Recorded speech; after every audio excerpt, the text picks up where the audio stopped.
So now if you guys go look at the stream, you'll see... Oh my god, look at all these rat boys walking around! Quite a few little I've ever folks seen. walking around. Yeah, who wants to be a human when you can be one of those disgusting rats? That's awesome. I'm You totally a rat. You like that shit? We're You the guys- fucking acid pigeons. Greatest. Hello everyone, welcome to Wyrd and Wyld, session 48, Logical Outcomes. I'm Jaso the DM. Who else has joined me tonight for a fun festive session? Hello, I'm Bailey. I'm playing Glossalor, the androgynous Eidolon College of Glamour Bard. Hey everybody, I'm Luke. I'm playing Aesop, Kenku, Blood Hunter. I almost forgot the name of my own class. Blood Hunter, Order of the Lycan, and his alter ego, Subject 22. What's up, guys? My name is Kevin. I play Sun Kong, your apeling / bionoid monk following the way of the abundant spirit. My name's Slim, Brian, husband, whatever you want to call me. I play Renkaz, a fighter of the martial archetype of the gunslinger, and I want to shoot people and drink. I'm Kyle. I play Chemo, the Sharakai Monk Ranger. That's what I think is. Yeah. Hi everybody, I'm Nick. I play MVD, the half-elf celestial warlock, Pact of the Tome, and I have the best familiar of all time, a pseudo-dragon named Jira, played by my buddy here, Jeffrey. Thank you, my players and everybody else for joining us. Thank you, Looney Loomerks, Shift FK or Shift Fuck, Slow Cool, and everybody else. Let's see. Announcements. I have some announcements. Thank you, Lisa Bear and Gore Cannon, for following us. I tried to do a setting where if you guys follow my channel, you'll automatically get some loyalty points, but just in case, as I've been mentioning in the past couple sessions, at least try to watch maybe 10 or so minutes, and then that way you'll appear on my list of weird bits where you start accruing points, and then I can go ahead and throw that 20 at you. You can use that stuff for all kinds of fun rewards, and there's a whole new way to interact and use those points with the Godly Tavern that we are going to be testing out this session. As you can see, there's a bunch of little characters running down at the bottom. I will throw out the extension again for you guys, and you will see that you have the option to move your characters around, hug other characters, do all kinds of fun stuff while all of this is going on. So take a look at that. I may explain it in more detail at some point, but in the meantime, have fun. It should be in the chat there, the Stream Avatars extension. In the meantime, I wanted to just let everybody know that we're still doing our giveaway. We're at, I believe, 86 followers, so we're getting up there. We're nearing in about 10 away from that 100 mark to where we'll give away that D&D 5e box starter set. So follow us. If you really feel so inclined, subscribe. That'd be awesome. All of it goes right back into the game with me buying all kinds of tokens and stuff like that from the Roll20 Marketplace or wherever else. DM's Guild, I buy a lot of stuff from there. So thank you very much. Let us do some... Let's see. Most everyone still has their inspiration cards, except for Glosse. Give me one of those bad boys. So let us give Glosse a card. Standard inspiration. Take one of those puppies.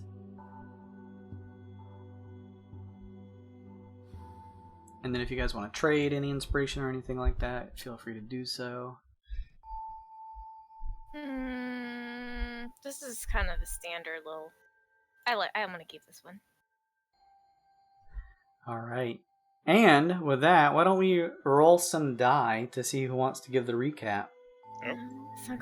Oh, he's a kitty. Kitty type. Who did it perhaps- last time? Perhaps. Oh, well, never mind. I was about to say, perhaps fittingly, I will give the recap, but it looks like 2 people rolled under 4. Nice. I missed half the episode last week, so it might need a little help. Well, it's some tough Nick shit. did the first half. Recap what you can, and then we'll have NVD fill in the rest. Nice. So shit happened on the first half. Yes, And, it did. I'm assuming we fought those giant were ravens, and I guess we won. It seems no one was dead. That's a plus. That's always a. They ended up flying away, actually. Oh, okay. So we didn't fight them. And oh god. By the time I got here, we were getting on the ship, on the Spelljammer. And by we, I mean everyone but Aesop. We had the chick in the wheelchair with us to get to Aesop, because the Spelljammer he was on had crashed. We cut over to Aesop, where he wakes up as Subject 22 in the wreckage of the ship, climbs up top to find Malady with Hush and two large ravens or Kenku. And we find out that, let's see, 22 transforms back into Aesop because Malady pretty much like forces him to tell Hush everything that he's been hiding from her about 22 and everything. Then we find out Malady is actually the son or daughter, I don't remember which, of Subject 20? 20. So, that yeah. is correct. Yeah. So it actually was not Aesop's wife, as we all just sort of assumed. It was a albino Kenku that has been watching ever since they tested, and experimented on his mother, and she died having it. He was the one who set the fire to the lab, I believe. Yeah. Well, he set it, or he or she set it up that way. Okay. She was the mother of the person that No, Aesop. it was the daughter or son or whichever, right? Of the Subject 20, I believe. It was the daughter of Yeah. Malady, who was the one that was Subject 20, Yeah. and thus So- set everything in motion for her to want to get revenge on Aesop. Gotcha. So Aesop already was near death, and it did not look good. He Had could 5 not- hit points. Yeah, but luckily he's a beefy boy. And in the meantime, myself, Kong, and Glace tried to dimension door to the ship. Kong set off running, didn't realizing Glace had another dimension door to try to get to the ship. She got there, killed Aesop. No matter what Malady tried, she could not hit Aesop, and Aesop finally got the killing blow. The other birds just sort of flew off, and Hush and Aesop seem alright. As alright as can Considering, be. yeah. Yeah, all things considered. And so we all got back to the ship. We were all very happy to see our little daughter Kui, until we found out that she's been not feeling well, apparently. She's been losing time. And we spoke with Kets, who had been running a diagnostic. God damn it, Ket. Sorry. Who've been running a diagnostic on Kui, and found out, oh god, I don't remember exactly, something was wrong with her, and so we're going to Neogokyo to see if we can get more information. Hell yeah. She, having been originally infected by that malicious spirit jam who was augmented with a little bit of magiance from Hax back in the first season, who tried to take over your guy's ship. And to do so, he was trying to hunt down Kui and essentially take over her arcane programming. And so, although you guys put a stop to him, some leftover bits of data still exists, and apparently has continued to multiply and affect Kui in detrimental ways. So much so that through a diagnostics check of Ket's, it appears as though the sort of malicious code, arcade code within her will continue to infect her current form, and in an estimated 2 to 3 months, according to Ket's, she will be destroyed, or essentially her form will be no longer because of that. So Well, that's not gonna happen. So there's no point in even talking I about mean, it, really. yeah. So that was a good recap, Sun Kong. You find a weird bit in your monkey pants. Is your Monk's robes. is your I see a rat just farted in the chat. Are you Lone Wolf 1186? Is that your name? That is me. All right. Let me reward you by slowly coming over there to shoot your character. In the meantime, thank you, Steffi KK, for following us. Steffi. Again, at the end of this session, I will try to go over some of the weird antics. There you go. See my rat. We'll go over some of the weird antics in terms of this avatar stuff.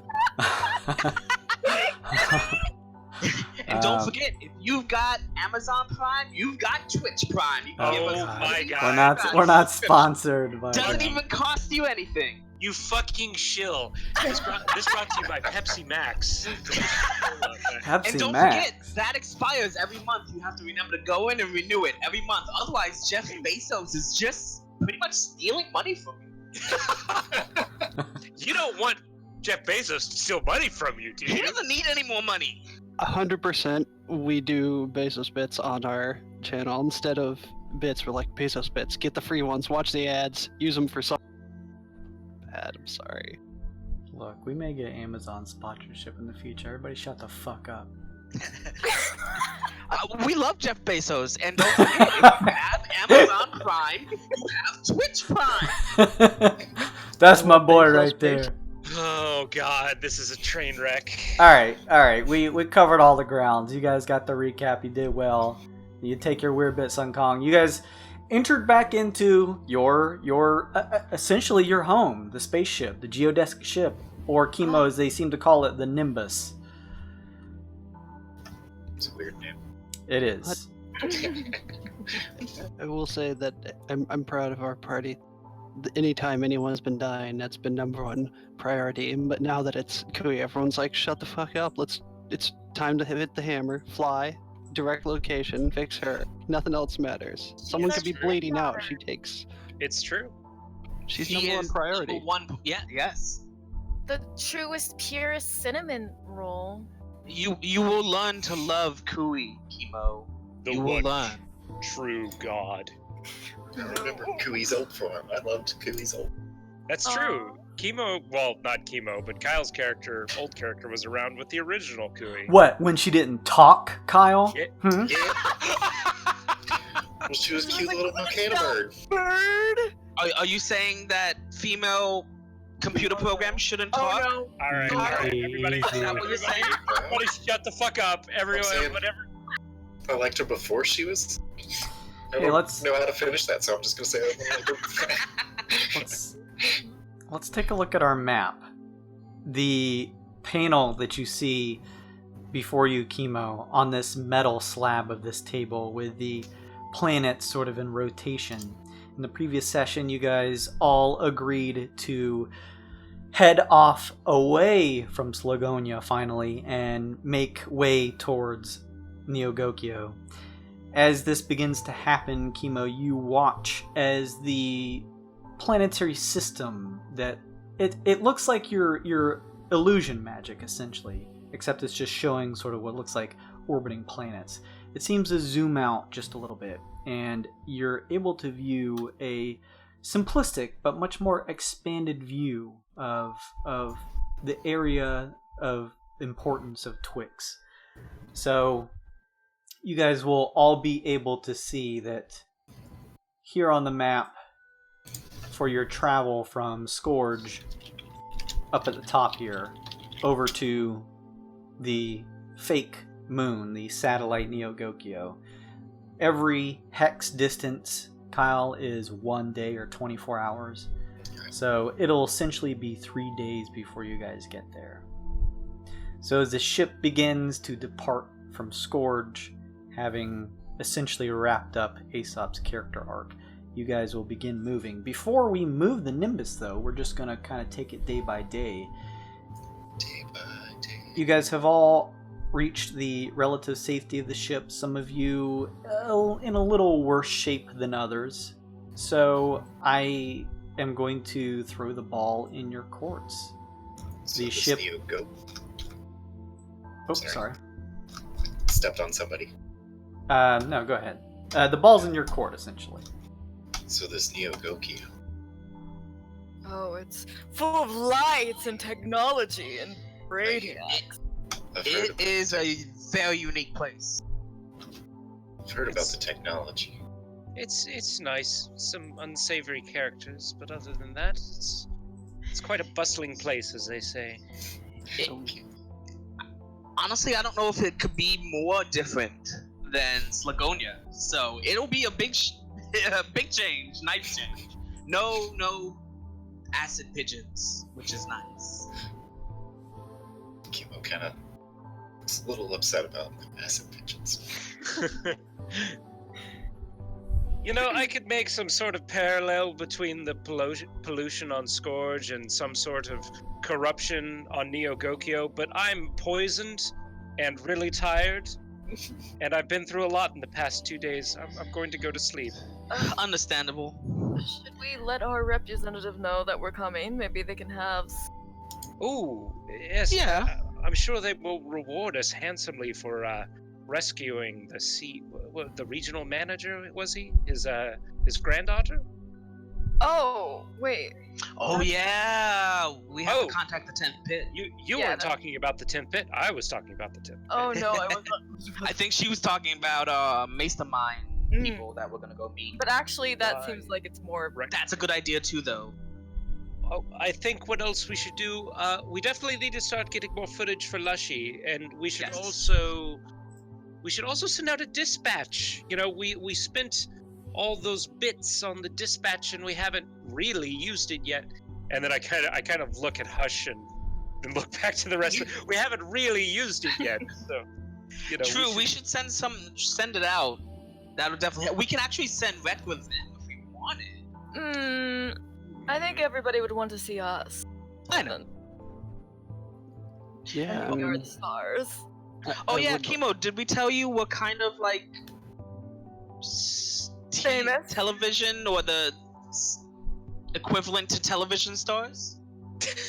What's television, Sun Kong? The We're all equivalent of over well, on the knowledge shards. the Knowledge knowledge shards. shards. Knowledge shard stars. That's it. There you go. What? I so can you- see it now. You have the perfect face for show business, baby. You're gonna be everywhere, all in the lights. For a weird Hey. split second, I wanted to be like, yeah, Kyle's character knows what knowledge shards are, and I was like, oh no, it's different. It's a lucrative business, honestly. Oh yeah, we're filthy rich. You're going to make buku money out here. Lots of people are gonna know you by name, and you're not gonna know them. And it's just like we told you back on Slagonia. Stick with us. Nothing ever goes wrong. Nothing Sun ever Kong. goes wrong. Kimo has a We flash got of you like, off that planet. You are alive and off Slagonia. So I mean that has to count for something. Kimo thinks about like 100 times in the last like 2 days, and his life was this close to being Oh, don't a worry. collapsing building. My guy turned around, shooting me point blank in the chest. Oh, I mean, don't worry. That's gonna keep happening. To be fair, Kimo, I know you had offered us a question. I mean, you could take it for this, to be fair, but you're not a wanted criminal or assassin that can't be on rec.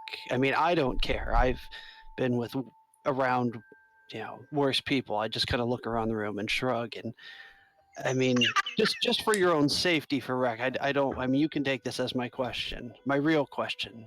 Maybe I'll ask later. It just kind of smiles and says, "People don't know the work that I do." Okay. Well, you're good then.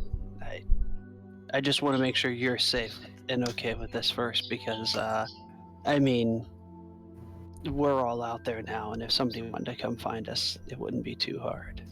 Nobody leaves Yeah. their past clean and easy. Mine's pretty clean. Well, we'll say you're an intern or something. How about that? Yes, we had an opening after Ilana left. It's true, fan favorite Ilana. We That's need to true. replace her. Really popular with brooding teenagers. Anyway, You're saying I need to buy a skirt? hey, you do you. What you do with your money is none of my business. I mean, leaving daggers and things in people's backs from standing behind them and popping out of the shadows. You'll fit in. They'll forget she was ever. It's great content. Glossa, you do notice Rek sitting over on one of the translucent-looking couches or seating areas just to the left of you.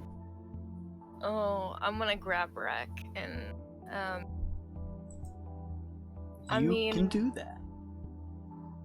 So I guess, do we want to call Lushy and everybody now, or?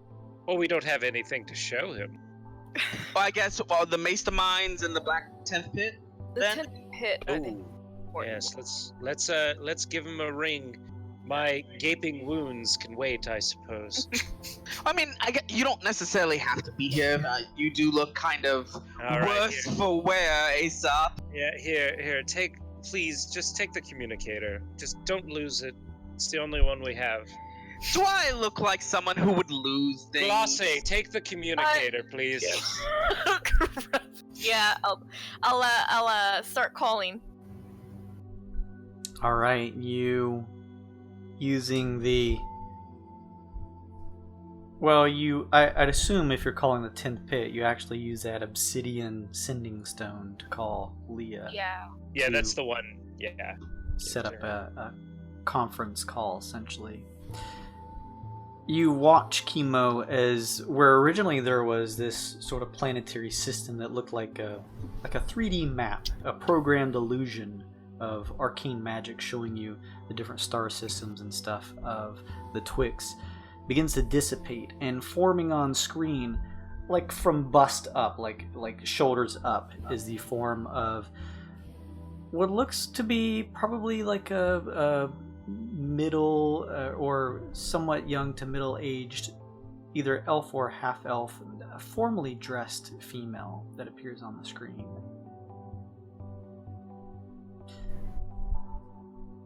She looks around to each of you and says, "Greeting, Wild Nuts. What can I do for you?" Hello, liaison. We would like to talk to Mr. Elderman if he's available, or we can send him a message, whatever. It's actually kind of urgent. He would be very Alderman. interested. Mm-hmm. "He's a busy man, but let me check," she says. "If you would please hold on for a few moments." Okay. She raises an eyebrow at each of you for just a split second before disappearing off the screen. We all collectively wink at her. Except for Chemo, because he doesn't understand it yet. What is this that you guys keep doing with your eye? Nervous twitch. It happens from being in space. Wink. Space wink? Space Wait. madness. A few minutes pass by. You each grow a little weary, considering some of you have yet to rest. And then appearing on the screen, again, Chemo sort of in this illusory state from bust up, is what looks to be a very pale, older-looking, possibly human, who appears. Alderman. Yes, well, hello again. How's everyone? You Wyld Tycoons. I mean, we're alive. He clasps a cane in hand and almost appears to peer at you guys, although you're not sure exactly to the extent in which he can see each of you individually. So, I figured I'd make some time in my schedule to see how things went. Well, as you can see, I've sent I've sent Gossamer for some refreshments. So please, tell me what's happened. Well, as you can see, we have made it off Slagonia. It went well, for us, at least. For some. Not sure if you have any, like, how fast news travels, but, the rest of the people on Slagonia might not be so, alive anymore. With a notable exception, right, Suncog? But we called to let you know that we were able to escape with and save your granddaughter, the one in the wheelchair. And we're looking, I guess, to maybe drop her off somewhere safe? Because it was not safe on Slagonia anymore, as I kind of alluded to. It was on fire. Alderman has a contemplative look on his face, and although you can't see the bottoms of his hands as the illusion dissipates that far south, you can at least gather that he was probably clasped both hands on his cane and seems to be pontificating for a minute or two. So, she's safe with you then? Yes, she's on the ship. We can actually call for her. She's resting currently. It was quite a harrowing escape, but I mean, we can get her if you would like to see her, speak with her. No, let her rest. This scourge incident, this fire, am I to suppose you are the ones who caused this? In a roundabout fashion, it wasn't our intent. We didn't directly cause it. No, not directly. I wouldn't even say indirectly. What are you doing, We did not cause it. It was caused by a whole bunch of were-ravens. It was not us. We were on guard duty to help protect the facility, and it was attacked. We did what we could to minimize as much damage and save as many lives as possible, sir. Oh, thank you. And we stopped the actual perpetrator of the act. They are no longer a factor.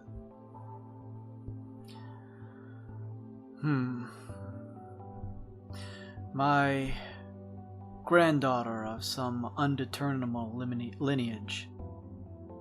Has she fared well? Was she injured on the escape? No, we kept her safe. She's, other than being probably, scared and tired, she's in perfect health. Well, At least as much as she was when we found her. she may have lost somebody, though. Maybe a caretaker. I don't know if it was a parent, but... And did we bring the wheelchair? Oh, yeah, she was in. Okay. You were pushing her around. I But couldn't remember if we got it onto the ship. you guys left the wheelchair because you had to get up the ladder. That's what I thought. Okay. Yeah. That's So okay, we lost her wheelchair, but again, she's fine. As for anyone else, unfortunately, I'm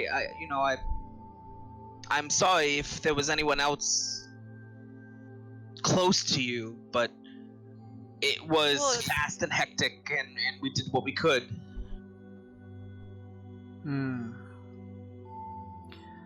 You bring me both good and bad news. You have complicated things and yet cleared some things up for me in some ways.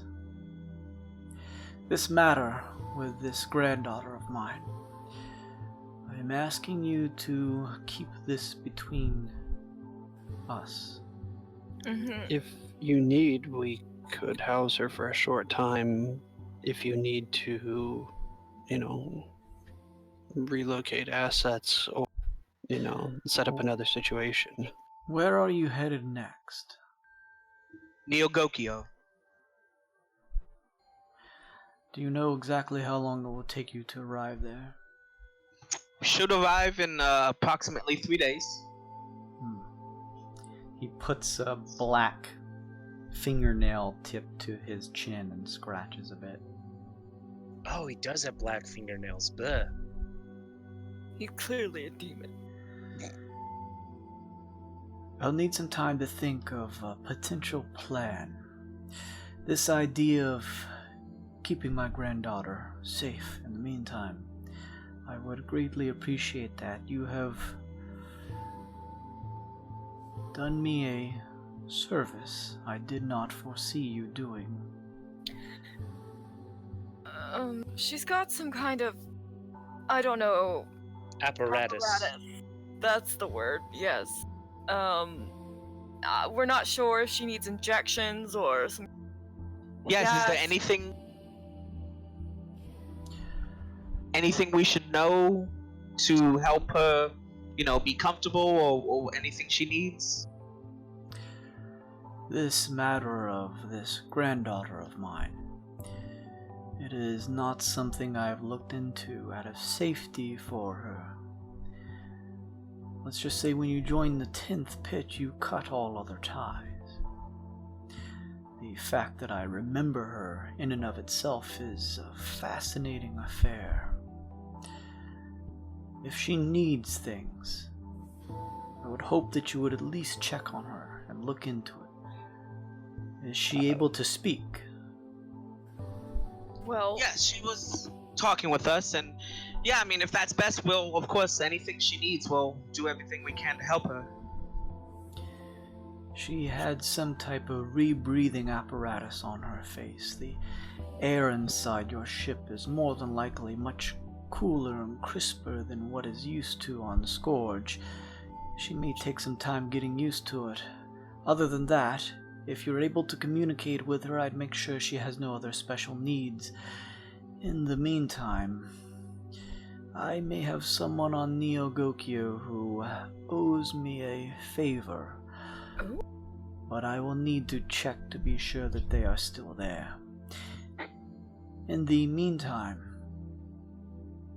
give me a day or two to look into this matter. I will contact you before you land at Neogokyo. If you don't mind keeping her safe until then, I believe I may have a courier who could help take her off your hands and deliver her to a place of safety. Shouldn't be a problem. No, that should be fine. She'll be absolutely safe here on the ship. Would you like us to find her a new movement apparatus, or possibly scrounge one up for ease of transport? If possible, yes. Whatever would make her mobility more easier for both her and you as well, I'm sure. This service I'm asking you for, I appreciate your help in it. of course. Sorry if you lost any potential investments down there. Yes, word does not travel as fast as one might think, Sun Kong. This is news to me, and I'm sure the committee will not exactly be happy to hear of these affairs that have passed. But allow me to worry about that. You have brought me good news to make up for the bad. In the meantime, I shall contact you within 48 or so hours. Give me some time to devise a plan. Of course. Not a problem. She will, again, she'll be safe. We'll keep her safe and comfortable, and you just let us know what would be best from there. Very well. I shall be in contact with you soon, then. Of course. Yeah, I think that's all for us, unless you have anything else. No, nothing else for me. This is quite the batch of news you brought me. It would have hit my desk sooner or later, but to hear it before everyone else does is a refreshing change of pace for once.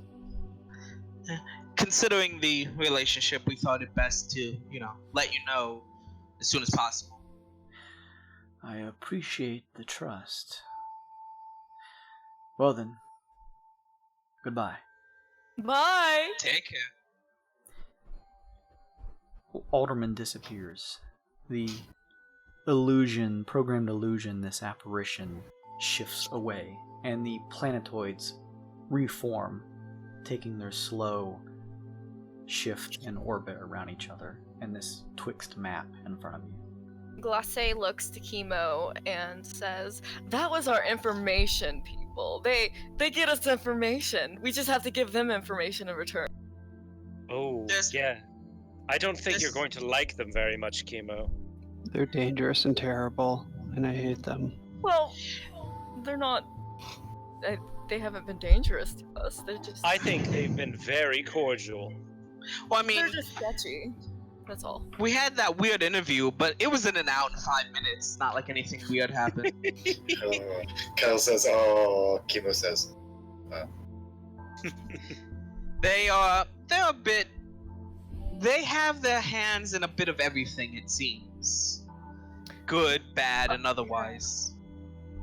But they run a very professional establishment, if nothing else. Very. And as long as we cooperate with them, they seem, for the most part, to be pretty on the level with us. We haven't found them lying to us or anything so far. Or neither of us either, considering our situation when we speak to them. I totally lied about my age once there, but that's okay. That's a little white lie. Oh yeah, well, they cast Zone of Truth on us anytime we go there. So Technically, People's hair they're in goes it. white. What? Yeah. Technically, they're in it as well. yeah, they're in it as well. I mean, their whole facility is covered in this. Honest. Up and above the level every time. Kimo Well. takes a slow breath. And asks, so we're at the smoke in here. Or... Oh please, go ahead. Oh, No, he's Gardens. in good company. I was gonna say, we should introduce you to Stray. Stray. Oh, He's an expert in relaxation. We have many ways to. Maybe we should all take a break for a bit and, Did we want to call the Maesters first? Let them know that we're on the way to. That way they know why we're coming. Maybe they can prepare. Ugh, I hate the Maesters. yeah. What's his name? 20. Is it 21, 22, 23? There's a lot of X22. 20s. X20. 22. No relation to No. subject. That's right, no relation. Ugh. I guess. Oh, I God. hate them. Now they are liars outright, but they're also useful. They told Sun Kong he was pregnant one time. Can you believe that? Pregnant as in I had an alien, supposedly, which was a lie, growing within me that was going to burst out, which, again, all lies. Yeah, I mean, I don't like instead of giving birth to an alien, a giant alien gave birth to him, and I just point to the cargo bay. Oh no. Don't worry about we'll show you around the ship in a second. I'm gonna call We you have a some- man now. We have some unusual cargo and passengers, but they're all good. Bunks. Where are the Oh, bunks? Wait until I introduce you to the tiny elephants. They're so cute. Kui, do you think we can put another bedroom up unless we want to give up Ilona's room, which I don't think she would be happy. Wait, doesn't Nvidia? Alana's not here anymore. Doesn't Nvidia have her? I think I've got room in my room. Do you Oh. mind having a roommate?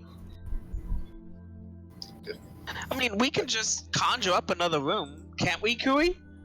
Well, The rooms were built by a blueprint, so I can conjure all types of furniture, like the translucent chairs and the couches here. A whole nother room may be a little bit more difficult, but I could try to work on it. In the meantime, Chemo, have you ever been on a spelljammer before? She says, kind of giving you a curious look. Just the one that got us here. Well, you're more than welcome to do whatever you please here on the ship. It is yours after all, but if you want, if you're going to take a smoke break any time, as long as you use the crystal communicator that the party has, there's a... Well, when spelljammers leave the atmosphere of a planet, there's a bubble that surrounds them of air that you can walk around, the center of gravity surrounding the ship. You're welcome to step outside and see the Twixt as we travel through it. Actually, it sounds pretty cool. Just whenever. It's alright. I think there was a lot that just happened there in front of him. He's kind of... No rush, of sounds course. good. In the meantime, I'll try working on that extra room. Only if you're up for it. If you feel like you're going to glitch out, stop immediately. Yes. No, I haven't felt bad from glitching out. I just can't tell when it's going to happen. I doesn't hinder me from doing any of my work, though. I'll get that new room built stat.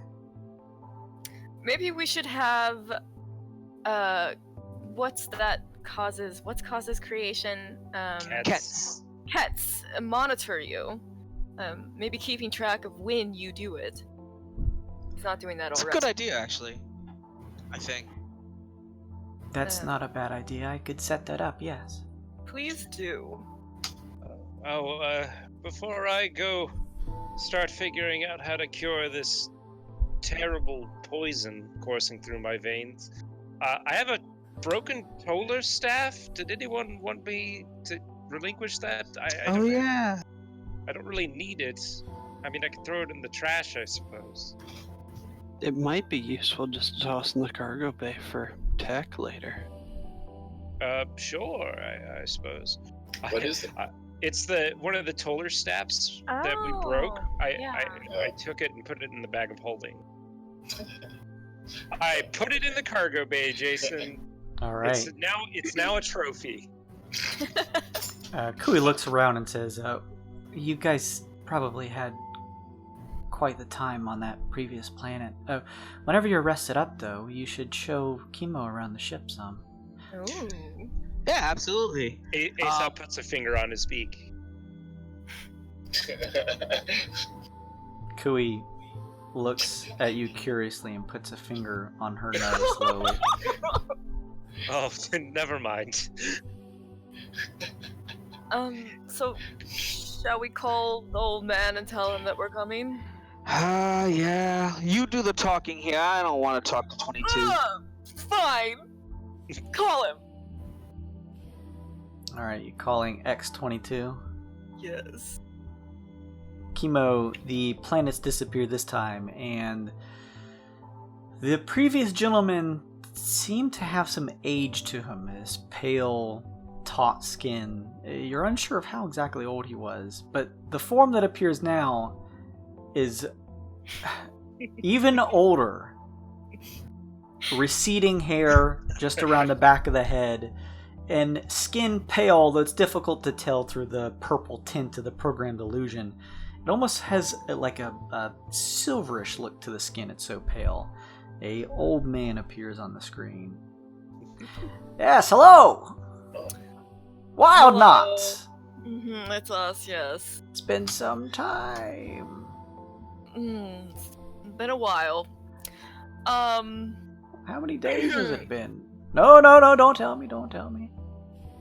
Who keeps track of days? 14 days. No, that's not important. 32 minutes. No, don't. 16. No, 18 seconds. Anyways, yes, what can I do for you? We're going to be arriving in about 3 days, and Oh, you're coming to Neogokyo. yes. Oh, happy day. We're not Always. coming to experiment with your experiments or anything. Oh no experiments happening. Perhaps some experiments happening here. You know, you really need to get our signatures and consent before anything. Oh, I'm sure that we could do something like that. Yes, well, we'll be on our way, and when we are going to be, I guess, needing a place to stay again. A place to stay. Oh wait, no, you didn't take care of that. That's right. Well, there's plenty of places within the city of Prime for you to stay at. You people are wild knots. You more than likely have pockets overflowing with coin, I'm sure. Don't we? Anyway, Glace, I'm sure we don't want to stay anywhere that's close to Mastermind headquarters. Of Obvious course reasons. Is that monkey with you? Oh, Sun Kong. I'm here. Oh, Sun Kong, yes. He could stay with us. No, that's okay. Oh. Wait, you want a new heart, though? He does, but you listen here. He wants a metal heart, does he? Maybe. I don't know if I want you to do anything to me. Oh, no. These old hands would probably kill you. Listen Well, here. yes, you, but also you as in just all of you. After what you did to me already. Well, just have you know, Sun Kong, I had no part in that. I maintain a professional atmosphere here at the Masterminds. I think we'll be keeping Sun Kong's heart, thank you very much, in a jar in my laboratory. Aesop, I haven't decided yet. That's right, when you decide to give me your heart, I'll be ready. Aren't you married to Cog? I thought you already gave your heart away. That's the Renkaz I know. Bad jokes. Oh, that's a love pun, yes. Humans. Oh, he gets it. He gets Lizard it. men, yes. Anyway, not talking about my heart anymore. We need some assistance with something. Okay. Oh, yes. Expertise in artificial AI match. I don't know. Arcane. What is it? Arcane what are intelligences. Yes. Arcane in AIs. Ah, yes. Arcane intellects, yes. Yes. Well, I have my hands busy full of arcane intellects and the technologies. We've been working on a new project here at the Masterminds. I'll fill in an appointment time for you to step in. When were you going to stop by? In 3 We'll days. be there in 3 days. Ah, yes, 3 days, 28 minutes, No. 15 seconds. Yes. I will keep my room open for you to head up the elevator shaft and meet me. Please, fill me in once you arrive. We will. Very well. Oh, and Thanks. just remember, no weapons in Prime. Oh yeah. Yeah. Some of you wild nuts just forget, that's all. Just helping you out. Well, yeah. We have our reasons, but Yes, we have ours. I don't want to die. Not yet. This Well. guy's a hoot. All right. Thank you. anyway, thank you. We will see you soon. Yes, Monkey. We will see you soon. Bye. X22 Take him off disappears from the screen. You know, I had a good feeling about it that time. I think you should go through with it, Sun Kong. That you just want my heart. But I can't. You've already given it to Ukog, and I flutter my eyelids. Oh, that's great. We're Anyway. gonna have you in ship shape in no time. If it weren't for Neogokyo being a nice place and having so much wonderful tech, I would tell you all that we're going to hell again. I can't have my rifle. It's cold, it's wet, it's dark, it's hell. Oh, Hell. there's a But city. it is where we met Deco. That was cool. Oh, we don't know That if he's is still true. there, do we? What was that, Glossy? We don't know if he's there anymore. No, he may very well probably won't be, but that's where we met him. Yeah. So, he I took mean- a big bag of guts that was gold and went somewhere. This is the least worst of a lot of the places we went. So much good tech. This is definitely one.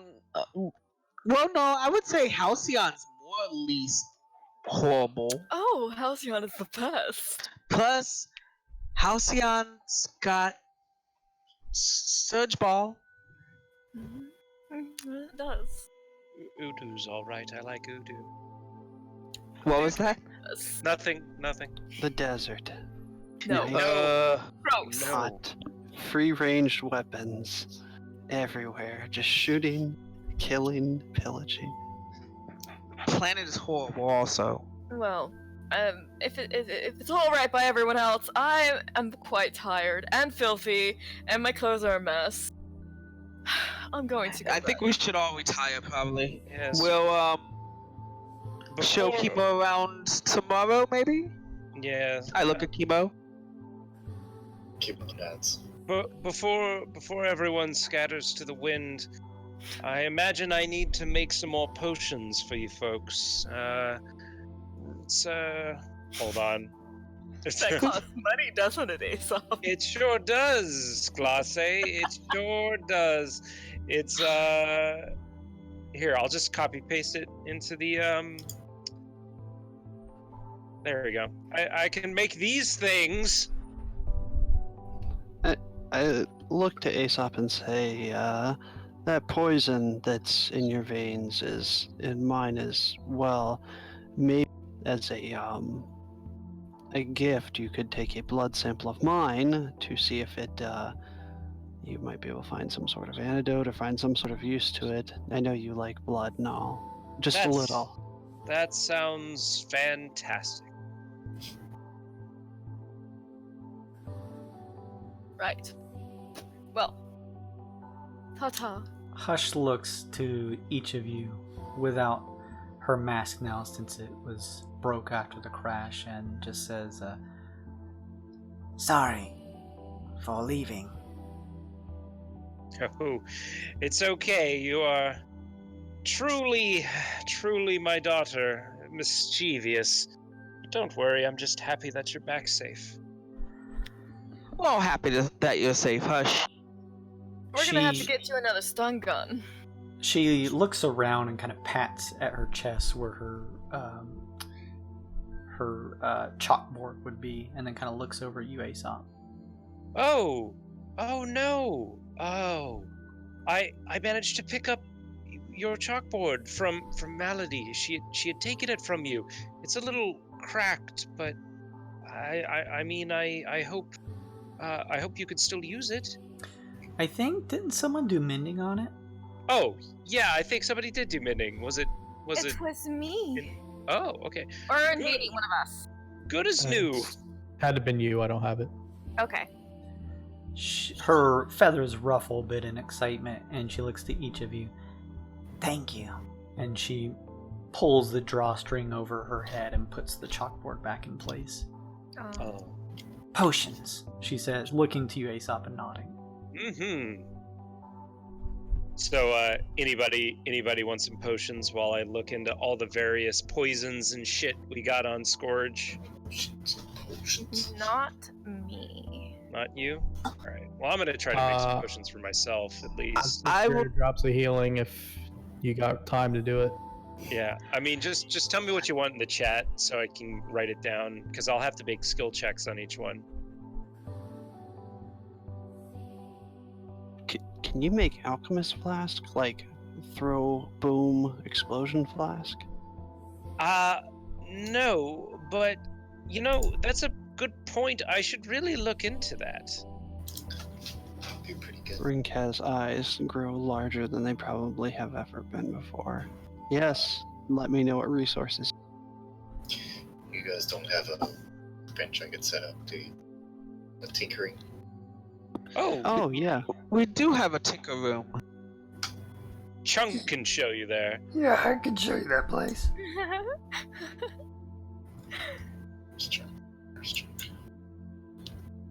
It's a whole lot better than that Scourge nightmare. Were you born there? No.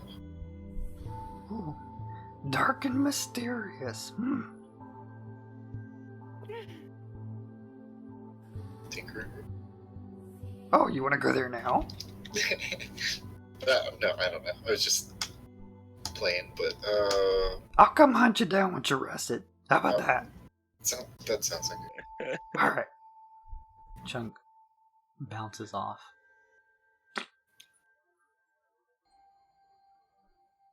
Alright. You guys all taking a 8-hour nap?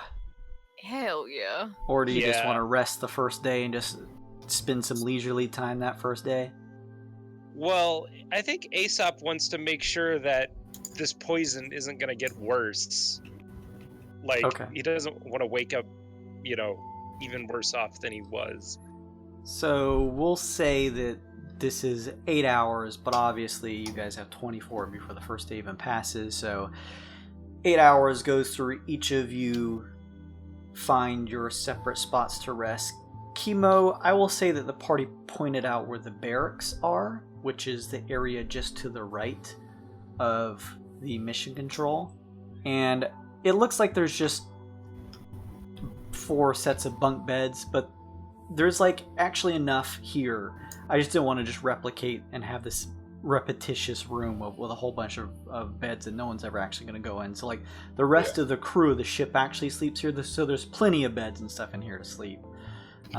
You crawl in here, the beds are nice. It's kind of cold in here, but underneath the bed sheets it's quiet. You don't hear the droning sound of the steel works and plumes of smoke being churned in the distance on Scourge. You see over a few beds down the young granddaughter of that alderman fellow sleeping soundly, and your eyes begin to slowly droop and you drift off to sleep. Everybody else, you make your way back to your rooms. Sun Kong, you're greeted by Ukog, who gives you a pat and welcomes you back, and also shows you that she has been trying her best to do what she can to help domesticate sugar as much as possible. Amazing. And each of you can heal back whatever you need after your long rest. Aesop, your 8 hours pass by. I took a vial of Rinkaz's blood. You wake to find that the sensation of the poisons pumping through your blood have dissipated. Although it couldn't have been cured by magical means, it appears that just natural resting was the cure for this. I still take a vial of Rinkaz's blood. Alright. Because he said I could. When we get to Neogokyo, let's get a digital board for Hush. I guess I could just give her this arcane tablet. I really don't use it very much, truth be told. Yeah. It was Glosse's originally, so I'm sure she wouldn't mind if I gave it to Hush. That's a good point. Call it a graduation present, I suppose. Although, it was over 8 months ago that she graduated, but it's better late than never. So 8 hours have passed by, but not the full first day. So you guys are, again, free to do whatever you like. I want to try to identify this thing that's probably poison from the Dalcor, not Dalcor. Oh my god, that would have been really fucking scary. From the reactor storage on Scourge. Oh yeah, where did you get that from? It was it was to the southwest of the big reactor regulator that we blew up. And what did it look like? I don't think it had a really striking description, but it was just a vial of, I think it was green liquid. But I think that would have described pretty much it wasn't from the poison area. where we ran into the other Kenku and like Glace got a bleeding heart and like wanted to rescue that Kenku really bad. Was it from... like in a crate or something like that? Yeah, it was in a crate. Okay, hang on just a second here. Aesop, you want my vial of black ivy paste? Black... what? It's more poison that we found when we were down there. Oh, Vial no, of black ivy paste. No, Make no, like- you hang on to that. Make like a nature or nature check, because this All is... right. Yeah, I'll make a nature check. Or you could do like an alchemy tool check. It's gonna be the same. Okay. Unnatural 20. Oh, very nice. You find that this is a reagent for materials that would create a poison, craft a poison. It has no purpose on its own other than to be used for it. If you were to use the poison making room that Iolana did over some periods of time, since you guys have that room built, you would get a +2 to your check using that material to help you craft it. Nice. That's cool. I'll hang on to it for now until somebody wants to make poison. All right. Chemo, Nvidi, Sun Kong, Rinkaz, Glace, each of you wake up well rested and back in your home beds on the ship. It feels nice to be back off of Scourge and in the relative safety of the geodesic ship. Clatter is, I'm assuming Clatter is all repaired. You watch as you awake Glace. Clatter is sort of like affixing his steel forearm and working out the last of the kinks in it from where it was dented previously back on Scourge. He is fixed and back in prime shape. What a good boy. I'll polish him off and I guess I'll head out to see how everyone's feeling. Actually, I do want to find that girl that we saved and talk to her and find out her name and if she's feeling well. Okay. I'll go to the barracks. See if she wants to spend a little time outside, kind of get used to the clear air. Okay. Chemo, you, Nvidi, any of you guys want to do anything else as you guys see Glace headed towards the barracks? Kong goes with Ukog and Sugar to the fields or whatever, the open area. The garden area? Yes. Mm-hmm. On the way, Chemo And, sees you. What's that? up? I said on the way, Chemo sees you. Who Oh, is Chemo, hey! this beautiful or handsome girl or boy? She's my wife. she right? Yes, Sugar. Ukog says. Okay. she's my best friend, my buddy. Her name's Sugar. She's a as you can see, she's a saber-toothed cat. Chemo, you see I a kinda- large, relatively vicious-looking saber-toothed cat. However, Sun Kong and another similar-looking apeling creature, although from about sort of like just above breast on down, she's covered in this like chitinous-looking insect, like maybe armor or something like that. They're both standing very close to this creature, and as Sun Kong says this, he actually pats the area behind the saber-toothed cat's ear, and you hear a loud but somewhat subtle purr coming from Sugar. Sugar's a good girl. She might take a second to get used to you, but she's a good girl, right, girl? Yeah. And oh, good girl. And this actually is my wife. Her name is Ukog. Ukog, this is Chemo. He's gonna be traveling with us for the foreseeable future. He's a good guy, and he's good to have around when things get tough.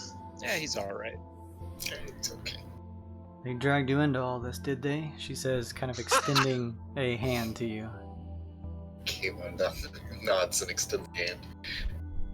They're a tough group to get, they're a tough group. Well, it's dangerous work what they do, but it's lucrative at least. Mm-hmm. Yeah, that's fortunate that I was hired to work with them, not against them. This is the gardens, by the way, she says. Maybe it's at least something somewhat resembling a normal environment as opposed to the rest of the ship, she says. As you look around, Kimo, you see what looks to be the wall still covered in that white, very light steel. However, the ceiling has this almost facsimile of sunlight that pours from the top, and you do notice the area here looks just like it would being out in the woods during daytime. There's some foliage, plenty of trees, a small, what almost looks like a river bank running out from a open area at the base of one of the steel walls. You see the kids that you met on Scourge playing with a older looking, kind of scrunched over woman with purplish hair of some age, wearing what looks like almost like a witch's hat. There's actually a decent amount of livestock. You see a bunch of pigs, you see chickens and all kinds of stuff kind of mulling around. You also see what looks like a mushroom man and a dragonborn tilling some fields of some very large vegetables. You assume this is probably where the crew gets their foods, but it's actually kind of somewhat peaceful in this area. We harvest meat from the dragonborn. Jeez. So yeah, this is just an area we can come and sort of relax in, or as you can see, we have crops and some of the other crew members who we've met over our time here in Wild Space. There's a pen with some animals over there, about halfway down, and then The dragon. I guess walk around. The dragonborn approaches and says, "Oh, you return." Oh no. Sorry, what? Sun Kong, did all of you just disappear What? into the ether? Oh, yeah, they Still deleted. there? Oh no, did this happen again? Oh no! Oh no, they're back. There you go. Oh, okay. Okay. Sun Kong crashed on the way back to his home planet. It's like, oh, You see Sun Kong as this dragonborn approaches. He pulls his sword out and drops it into the ground and falls to a knee. Please forgive me. I failed you. I've been doing what I can, working in the fields here on your exquisite ship. Please, I don't wish for any type of monetary reward. I want to make up for my failure. Allow What me are you to spend some time here and stay. Oh yeah, of course. You're more than welcome to stay with. The young Kenku. Are the rest of you fine? Is she okay? Yeah, we found her. Hush. Thank goodness she's okay, and everyone else made it back okay. We actually got a couple new people. This here is Kimo. He's gonna be traveling around with us. He nods over at you. There's a solemn look on his face, Kimo. He seems very distraught, as if he's done some catastrophic thing recently. He got stun rotted by. don't stun rot me, bro. Chris. It's okay. Everyone's okay. Don't worry about it. I'm glad that everything turned alright. I was hired as a bodyguard, and yet... we were drinking while we landed, ready to descend off-world. And I felt groggy. That's when this hush Oh. got me in the side with some type of device. A jolt ran through my body. I passed out after that. I was only awoken later by your shroomy friend over here, as well as that old Gani woman. Said that we had been redirected to some totally different area and planet. I'm sorry. I was a fool. No, I mean honestly, who would have we didn't. No one would have expected Hush to do what she did, but it happened, and everyone's okay, so don't beat yourself up over it. Thank you for your forgiveness. Whatever I can do, in the meantime, I'll continue helping out your friends over here. Thank you. Yeah, no, just relax. You're fine. I'm sure, we get into everything, so we may need your help again in the future, so yeah, just hang out for now, though. Of course, he says, pulling his blade up into the air. I won't fail you again. I'm sure you won't. He sheaths his blade and heads on over, back towards Enoki and Zeke, who are tilling the fields.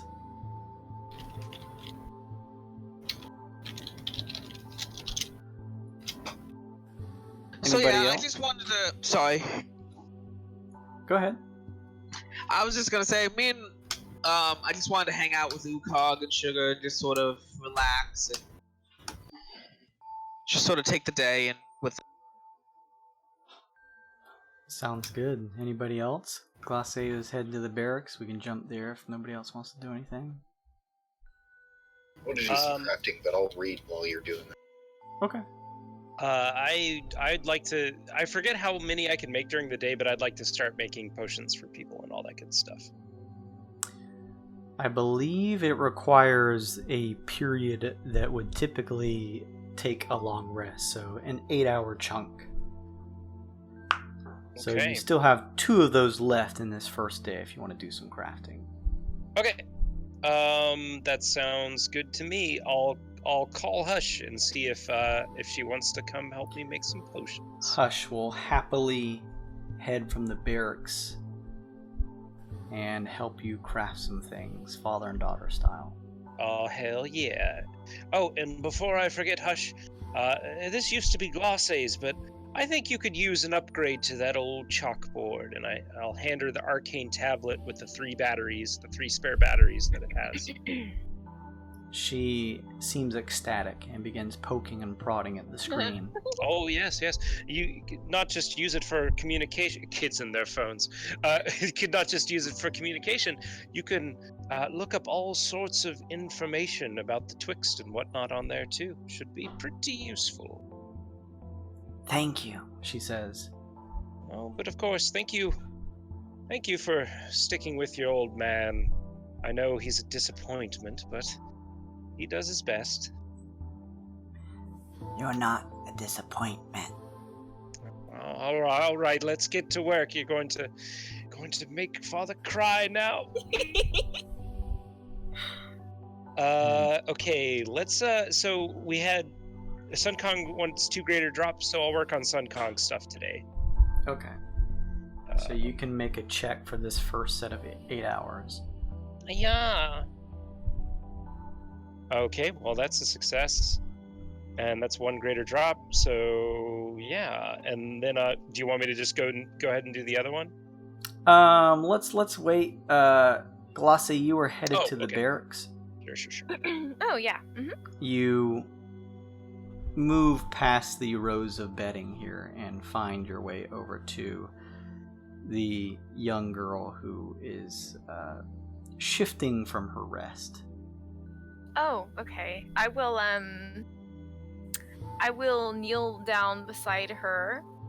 And good morning, lovely. How did you sleep? Good morning. I feel better now. Oh, that's wonderful. We're on our way to a place that we can probably replace your chair with something maybe better, maybe the same, but we're gonna get you mobile again. In the meantime, I'm Glace. What is your name? My name is Mark Celine. Mark Celine? Beautiful name. How are you feeling from the whole ordeal? I still have my mask, she says, holding up a small hand up to her rebreather. Yes. But Is that... Oh, go ahead. the people who are caring for me Mm-hmm. and the injections that I got, Mm-hmm. I'll need them eventually again to stay healthy. What are they? Antitoxins. Oh.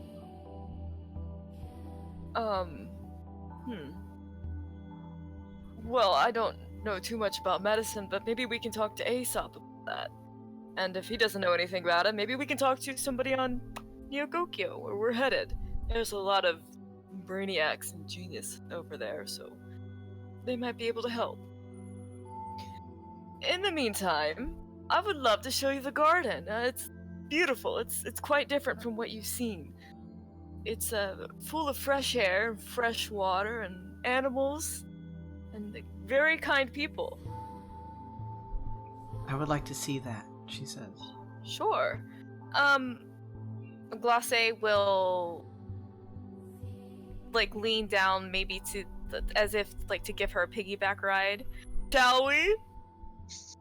You feel her small form kind of crawl on your back and kind of hold on awkwardly. Mm-hmm. And you have control. You can take her over to the gardens. It's fucking Okay. cute. Yeah. I'll head to the gardens with what was her name? Sorry, it's Marceline. Marceline. With Marky. So I'll Wahlberg. Oh no.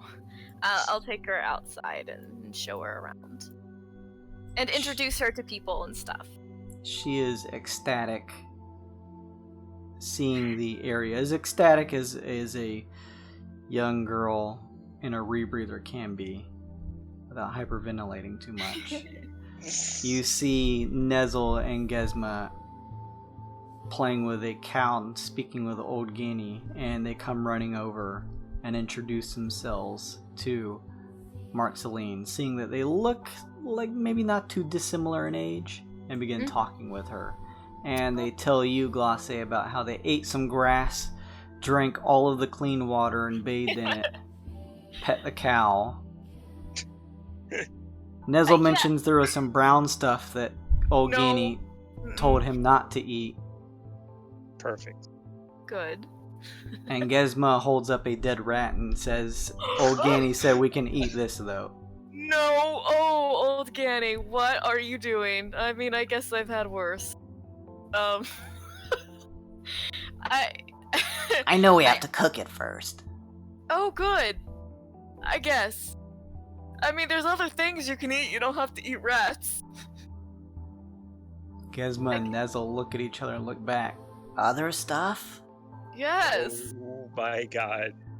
Yes. Old Ganny has an acquired taste for rats and frogs, I think. But you don't have to have the same taste. Rats are delicious, Nezel says. Oh, well then.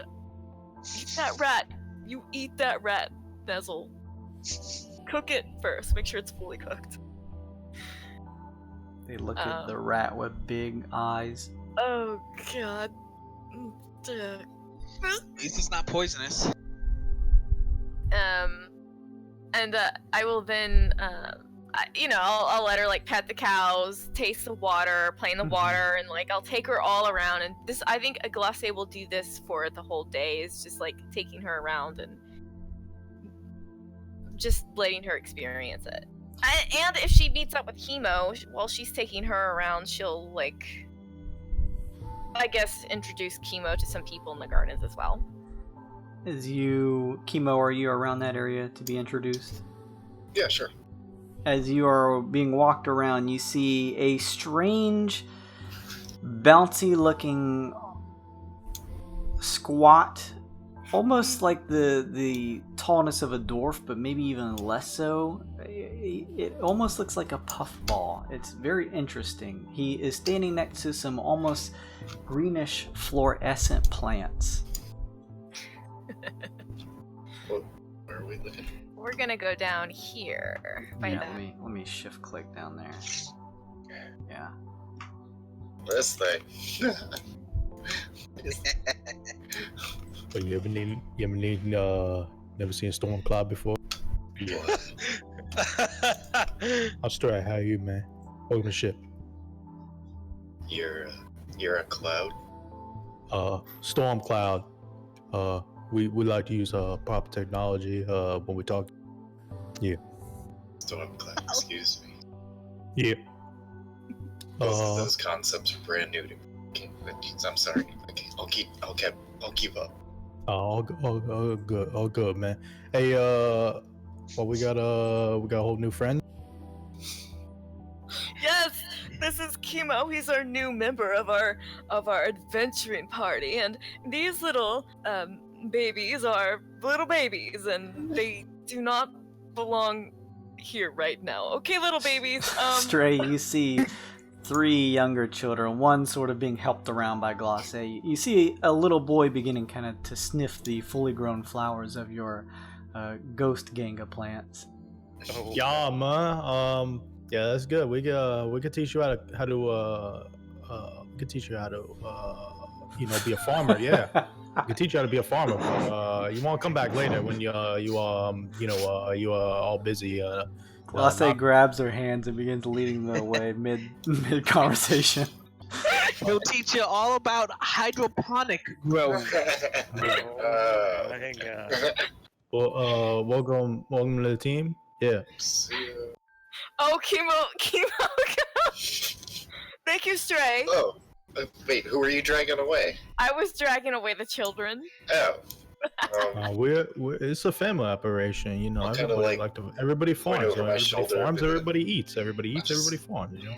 You gotta Just leave him. He'll keep gotta on talking. catch up He'll with- keep on going. Yes. Thank you, Stray. Thank you. Yeah, no problem. Reminds Good me song, of a guy- Kong. Kong asks Stray for some pre-roll.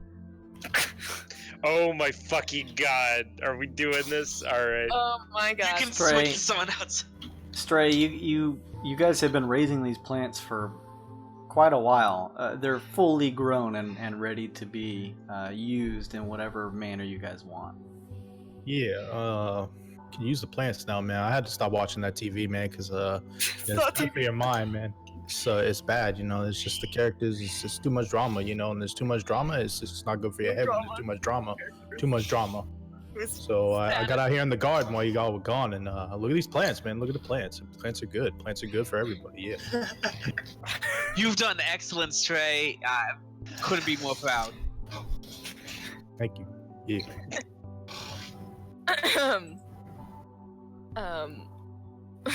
Ukog. Ukog, you just see her rolling her eyes slowly. I have It's how I get centered. this is Mark Saloon, and currently she doesn't have a way to get around. I was wondering if maybe, if you'd be able to watch her while we're out. Don't worry about it, she says as she runs a hand up into the air and sort of does that sort of like wave with her fingers one at a time with her insect-like arm. Nice. She still has like a human hand and fingers. It's just covered in that like chitinous-looking, almost like armor. And Yeah. she runs a hand underneath Mark Celine and just with one arm kind of just holds her up. As Oh, Mark be Celine still holds on. my heart. Sun Kong, she's the keeper. She's pretty great. Alright, well, you two little ones, if you decide to eat the rat, you cook it first, and make sure you cook it with old Ganny. And Marceline, if there's anything you need, don't hesitate to tell anyone. What'd you say, Glosse? I basically just tell Marceline that she can ask anyone for anything if she needs it. Don't be afraid. And I tell you, please cook the rat. I'm done. Like, make sure it's cooked if they eat it.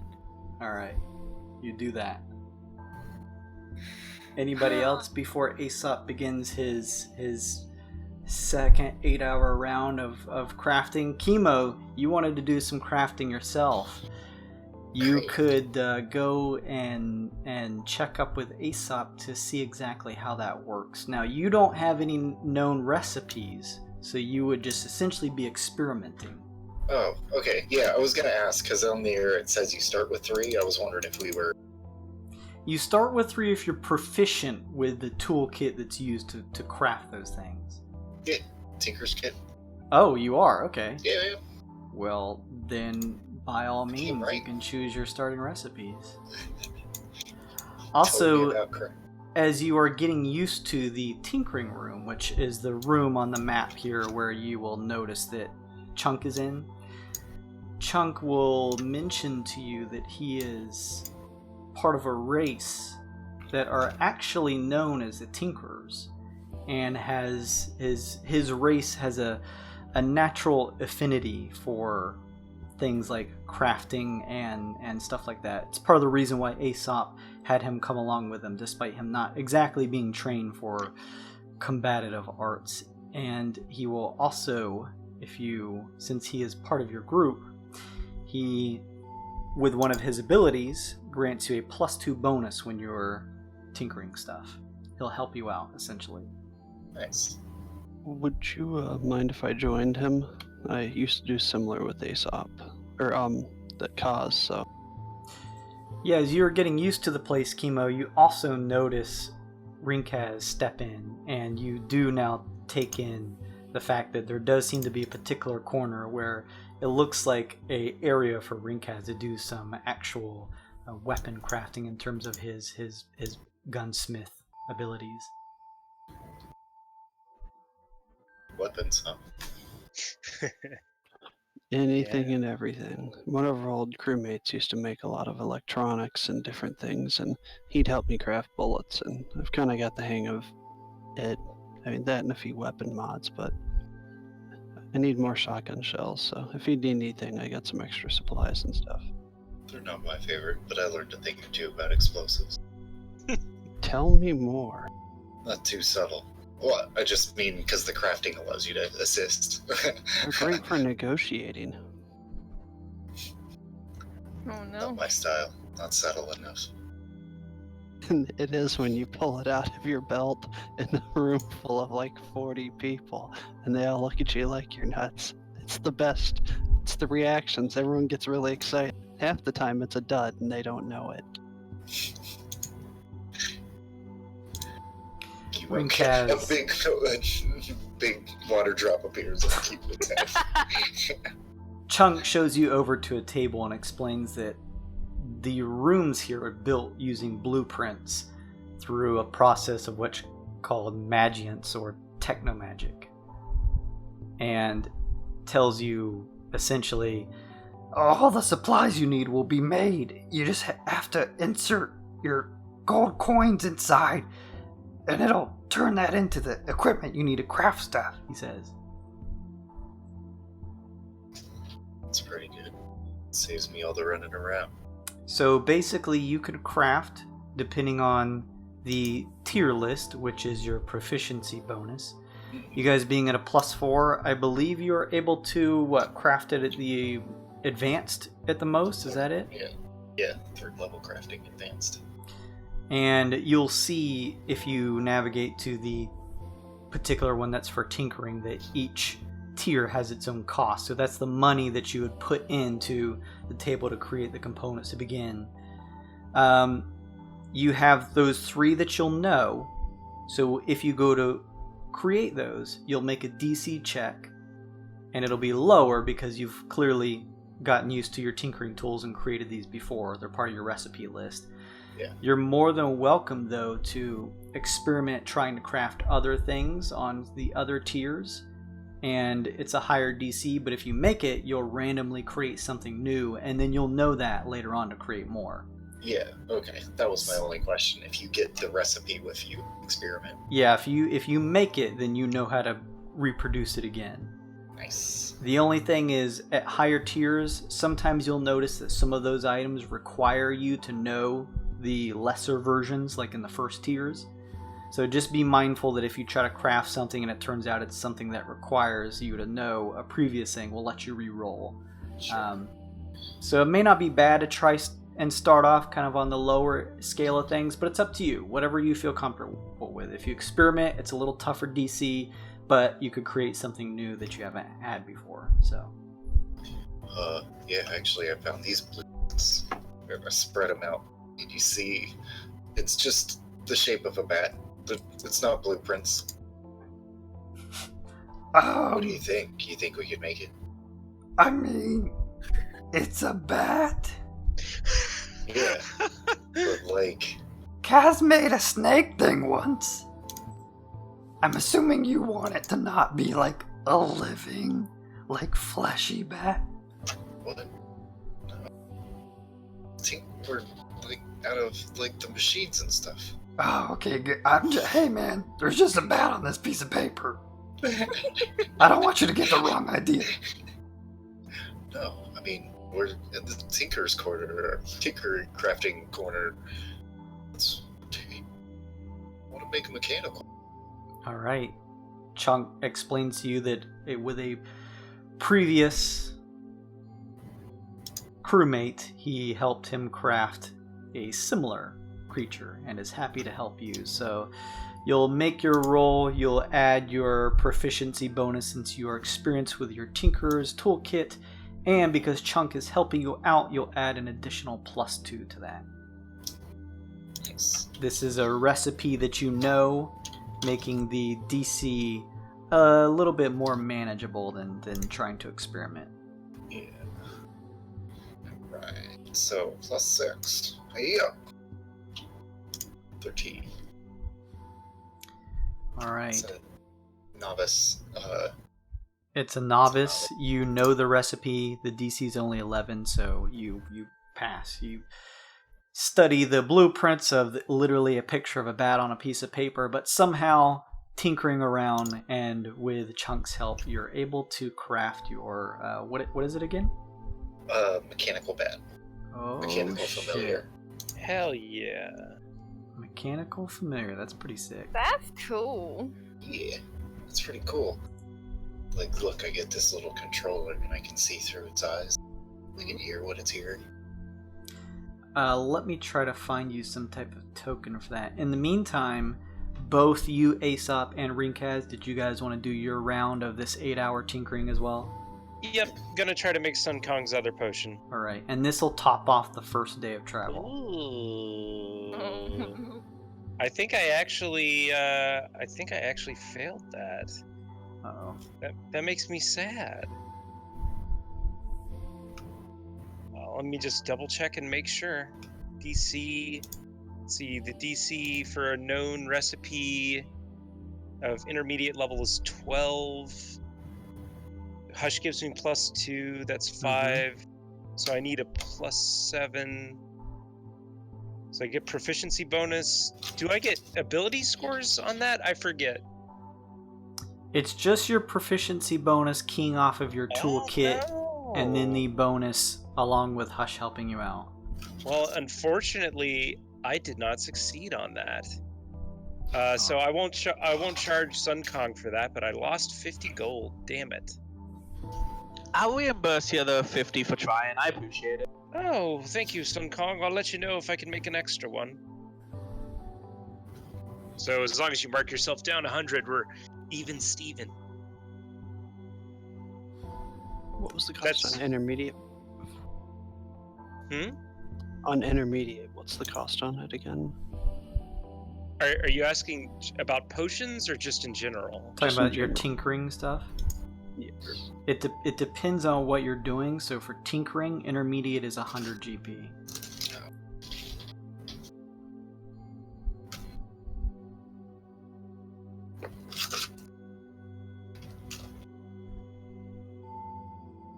And I'm just making sure that your particular stuff doesn't have its own cost. No, it falls under the tinkering rule, so 100 gold pieces.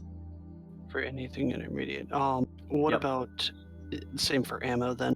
Because ammo's on the consumables page too. It is. Just keep in mind that to craft that particular thing, you'll have to have done it before. Otherwise, if you want to, you can experiment and see what you make, and then you'll know it afterwards. Alright. I want to go on craft ammunition and Yeah, that it should be does. I pretty mean, I'm easy. just making.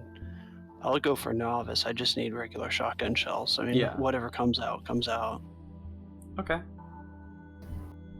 That's a DC 12 for experiment for novice.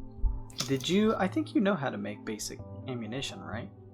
Yes, I didn't know if it was different for shotgun shells. I mean, I I know this is a bit of in the weeds here trying to figure some of this stuff out, but just hang on, guys. Let me see. I just want to make sure copy image address because this is a picture for ants.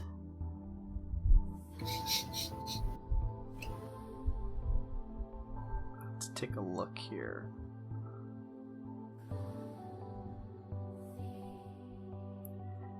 Phasers, let's see. Parlor gun phaser and then firearm mods.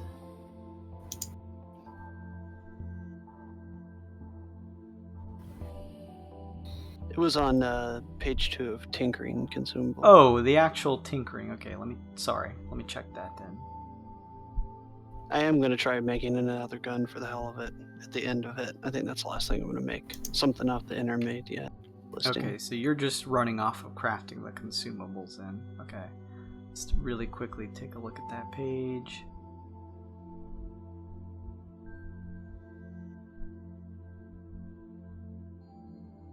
Come on.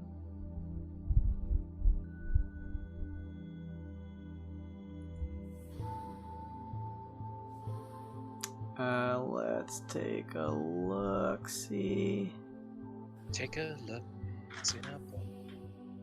Guys, D&D Beyond is a program that you can pay $500 to use. It's great. When you craft this ammo, you may choose the form of ammunition created, so it can be shotgun shells. Perfect. Let's see here. When the ammo is crafted, roll 2d4 and compare the results to the table below to see what type of effect has been crafted. Okay. But since I know how to make ammo, it'd be a DC 11 plus proficiency bonus, which is just base proficiency. If you're trained in tinkering tools, then yes. I'm trained in whatchamacallit, firearm. Gunsmith stuff? Okay. Yeah, gunsmith set, like specifically for crafting ammunition, that totally would count. Yeah, proficiency with tinker tools. You don't get the bonus from Chunk only because he was during that 8-hour period helping out Chemo. So. Oh, that's fine. But yeah, it's just a DC 11 since you know it. There's no plus bonus to the damage since this was novice, but if you roll that 2d4, you'll get, and let me know the result, it'll have a particular type of damage type. Base proficiencies +4, so cross my fingers and pray. Yeah. We just had proficiency, like you said, right? That's it. Mm-hmm. Nothing. Alright. Oh, goody. Fantastic. Just want shells for this goddamn thing. We did it! Guys, if I've learned anything, it's just spend inspiration on crafting. Like, hey, not a bad idea. You tinker around for a little while, but Rinkaz, it's been a while since you've had to make some ammunition, so maybe in another point while traveling here on the ship, you'll be able to craft some. So yes, in the meantime, let's see, Chemo. Let's just say that it's like a silverish color because it's a steel familiar bat. There, it's a bat. I'll make you a token eventually. It's all good. In the meantime, he is controlled by everybody because I like to make things crazy like that. But he's your bat, and don't let anybody take him from you. Well, I paid for him. Say. You did pay for him. The first day is finished.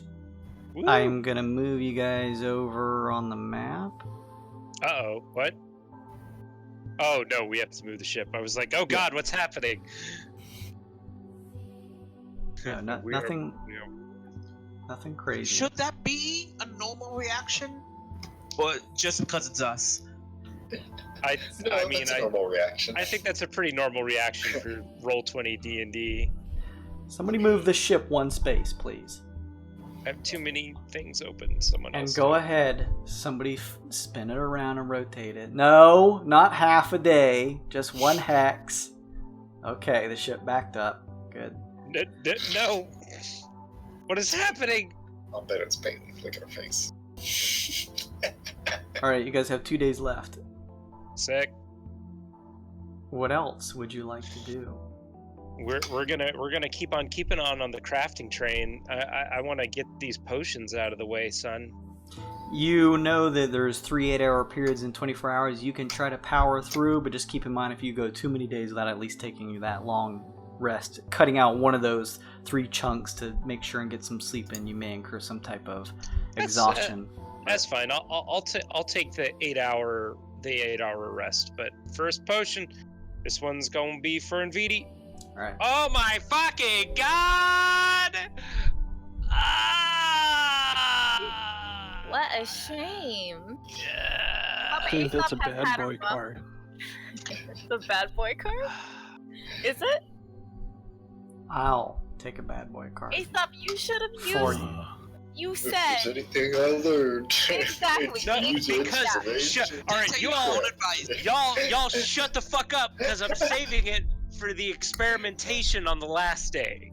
Oh, See? Aesop, this potion tastes like mayonnaise. Oh, sorry. That's actually mayonnaise. No charge. Don't worry about it. It's full of fat mayonnaise. I will mark down the gold on my sheet. I'm not gonna make you. Hush winces and just shakes her head as if to Look. try to stop you from partaking any of it, Nvidi. I'll see if we can use it in the garden. Thank you. It's probably biodegradable.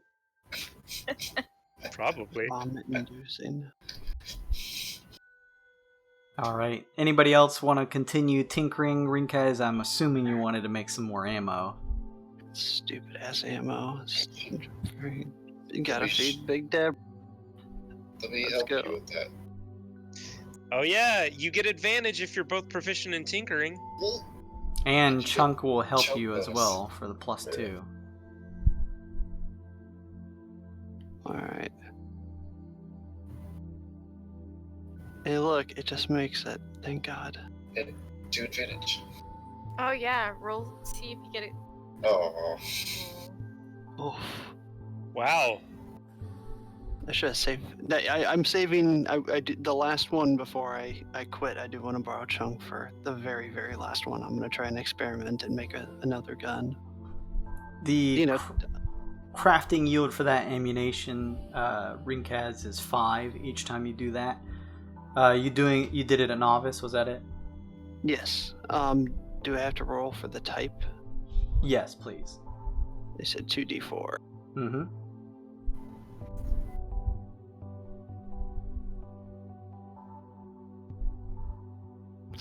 Heavy bludgeoning. I mean, Working together, Chemo, Rinkaz, and Chunk, you guys craft some very thick, looking to be like particularly flat-headed ammunition for your shotgun shells.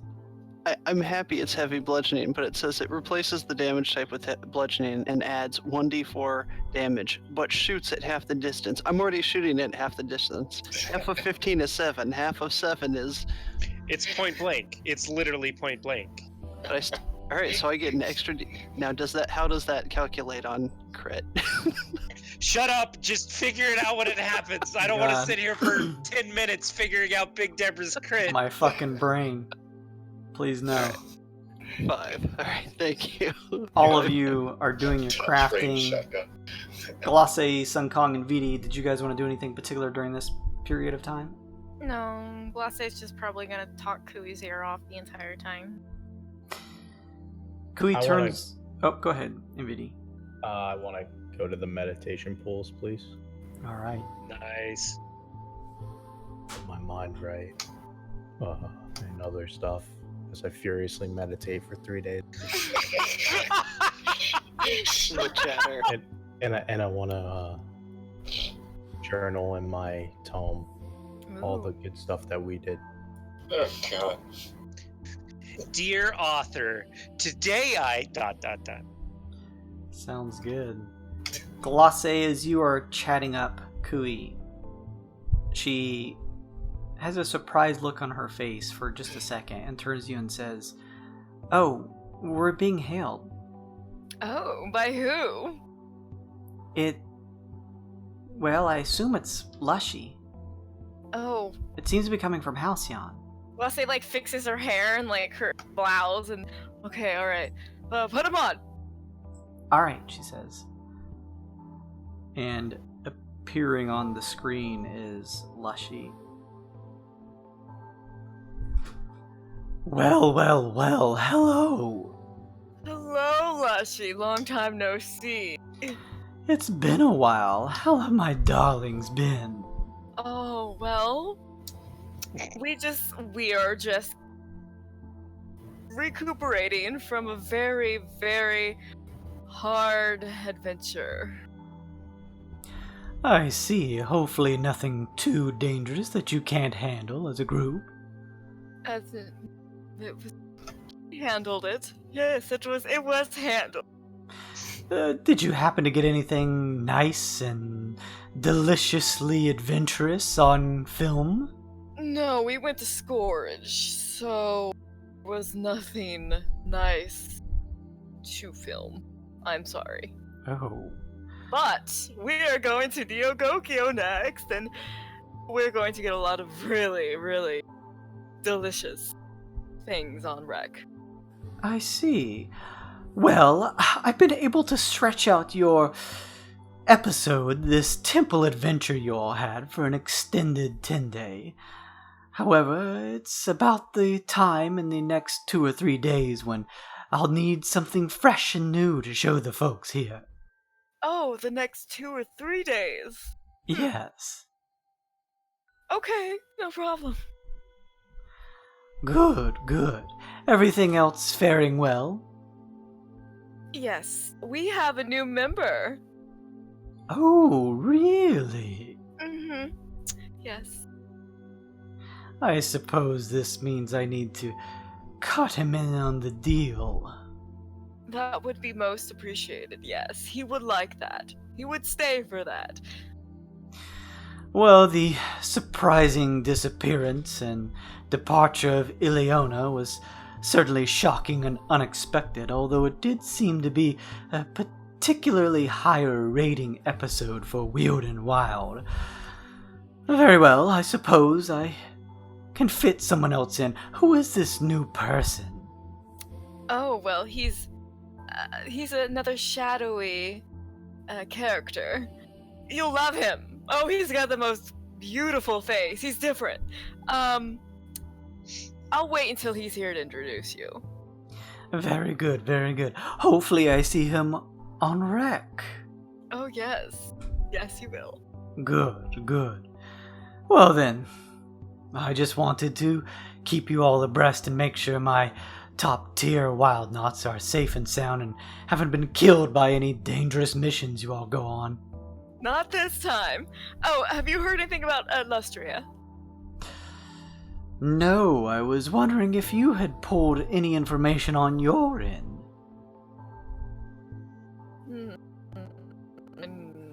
No. No, we haven't. Didn't we get some info from the 10th pit? Did we? Or did we? You did. Jason, am I imagining? Yeah, we did. But I didn't write it down on my quests. I only wrote down Aesop's quests. I probably should have written that down, but didn't. Well, we might have a lead. We got some word. Gonna check it out. Hopefully it's good. Hopefully we find her. Good. I want to hunt her down before the new season of Siege Ball starts. She's one of the main attractions for the Halcyon Hurricanes. As well as, of course, her general well-being. Can I do an insight check on him? Sure. That's so dumb. What's the total? Boss is the pretty one. Well, that's not... I actually have insight now, so that's gonna be 8, 9, 10, 8, 11. Math. You get the sense that Lushy is all about the business and entertainment, and sometimes forgets that he also wants you all alive. Okay. Alright. Okay. Well, thank you for your concern. Of course. It's a mutual thing we have between us. I've heard quite a few people talking about you and your group here on Halcyon, and of course, as you know, we take the knowledge shards with the programmed illusions within from the wreck device and go on to sell it. You may find yourself and your names appearing on other worlds around the Twixt. Oh, that is wonderful news. Goosebumps. Can you see my goosebumps? Oh, so... I can't, but I wish I could. They're there. They're real. Well, How good. exciting. Anyways, another 2 or 3 days, please. Send me the next episode. I'm looking forward to it with bated breath. Right, we'll get right on that. Well then, ta-ta for now. Bye. Leshy disappears. Oh my god, I don't know what we're gonna do for the next episode. We're in the middle of wild space right now. We don't have any something with. I hear Aesop has been cooking up something horrible in those tinkering rooms, and maybe we can introduce. He's just fucking cooking death. Maybe we can introduce Chemo, give him a little episode of a. I don't know. We'll make him. We need to make Chemo into a star! Let's start with an introduction, maybe. Oh yes, an introduction, that would be great. Wonderful. I grab Rec and I start looking for Chemo.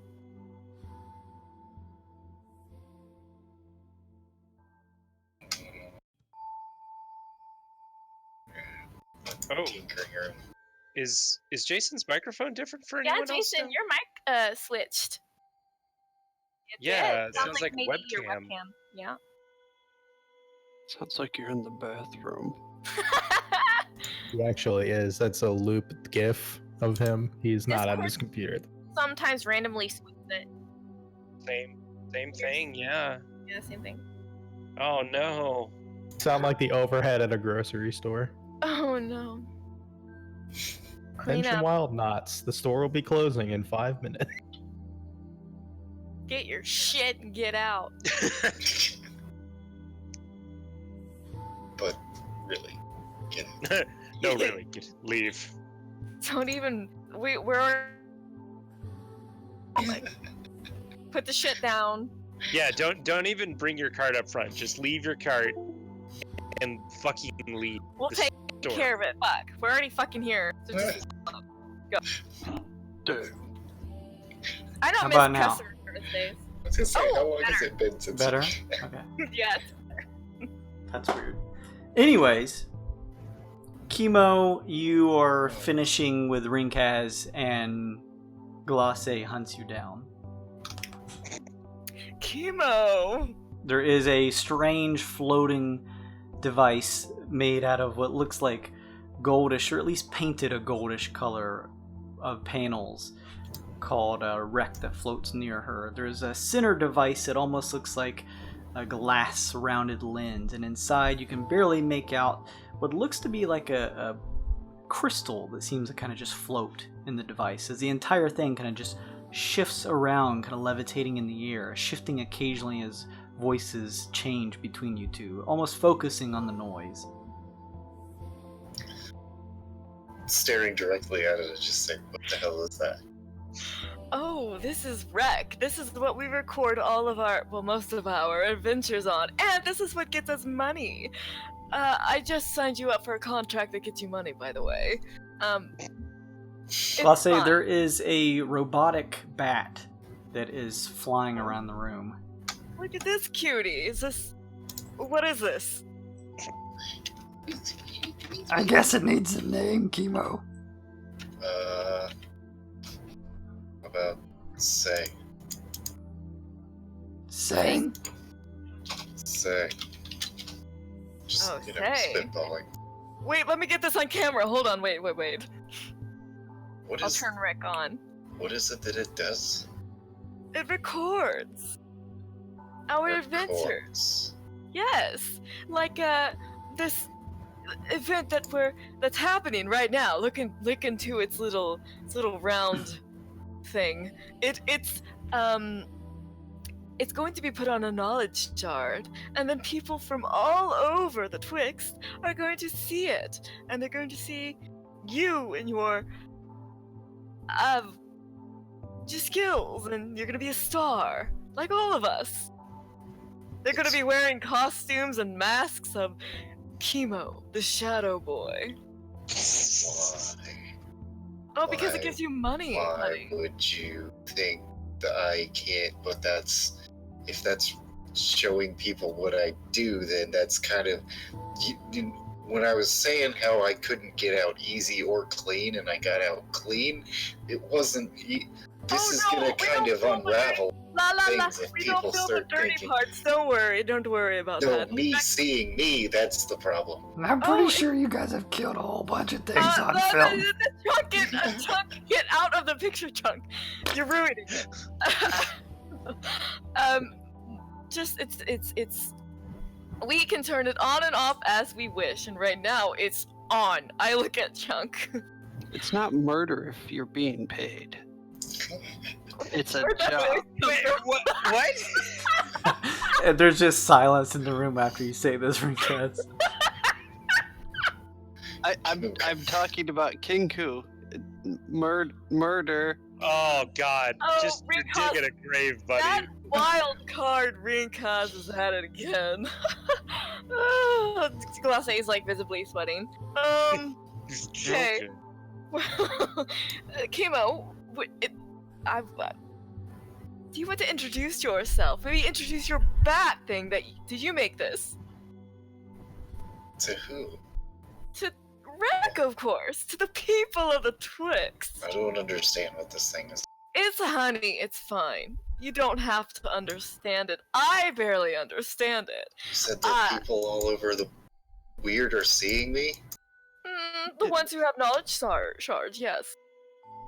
Alright. Isn't it wonderful? Just think about it, all those eyes.